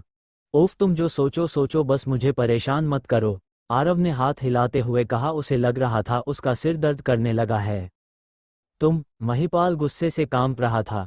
तभी वह नौकरानी आगे आई और बोली कि आप लोग यहाँ से चले जाएं और मेरे स्वामी को परेशान न करें। वह मनदीप और महिपाल की ताकत नहीं समझ पा रही थी, लेकिन उसे पता था कि फ्लोटिंग पवेलियन में लड़ाई की अनुमति नहीं है। तुम एक नौकरानी होकर मुझे डांटने की हिम्मत करती हो, महिपाल ने गुस्से से चिल्लाया। सर, कृपया अपना सम्मान बनाए रखें, ये फ्लोटिंग पवेलियन है, नौकरानी ने बिना डरे जवाब दिया। उसे यह नहीं पता था कि महिपाल ट्रिब्यूलेशन लाइफ रेल्म सेवनफोल्ड का प्रोडिजी है, वरना उसके पैर कांप जाते। उसने उन्हें कमजोर समझा क्योंकि वे इतने गरीब थे कि कुछ टॉप ग्रेड स्पिरिट स्टोन्स भी मुश्किल से निकाल पा रहे थे।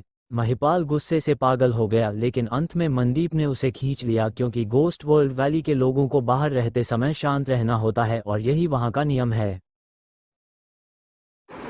हम लोग का स्ट्रीमिंग में भी कंटेंट आता है इसके आगे के एपिसोड्स को, जो कि अभी स्टार्ट हैं।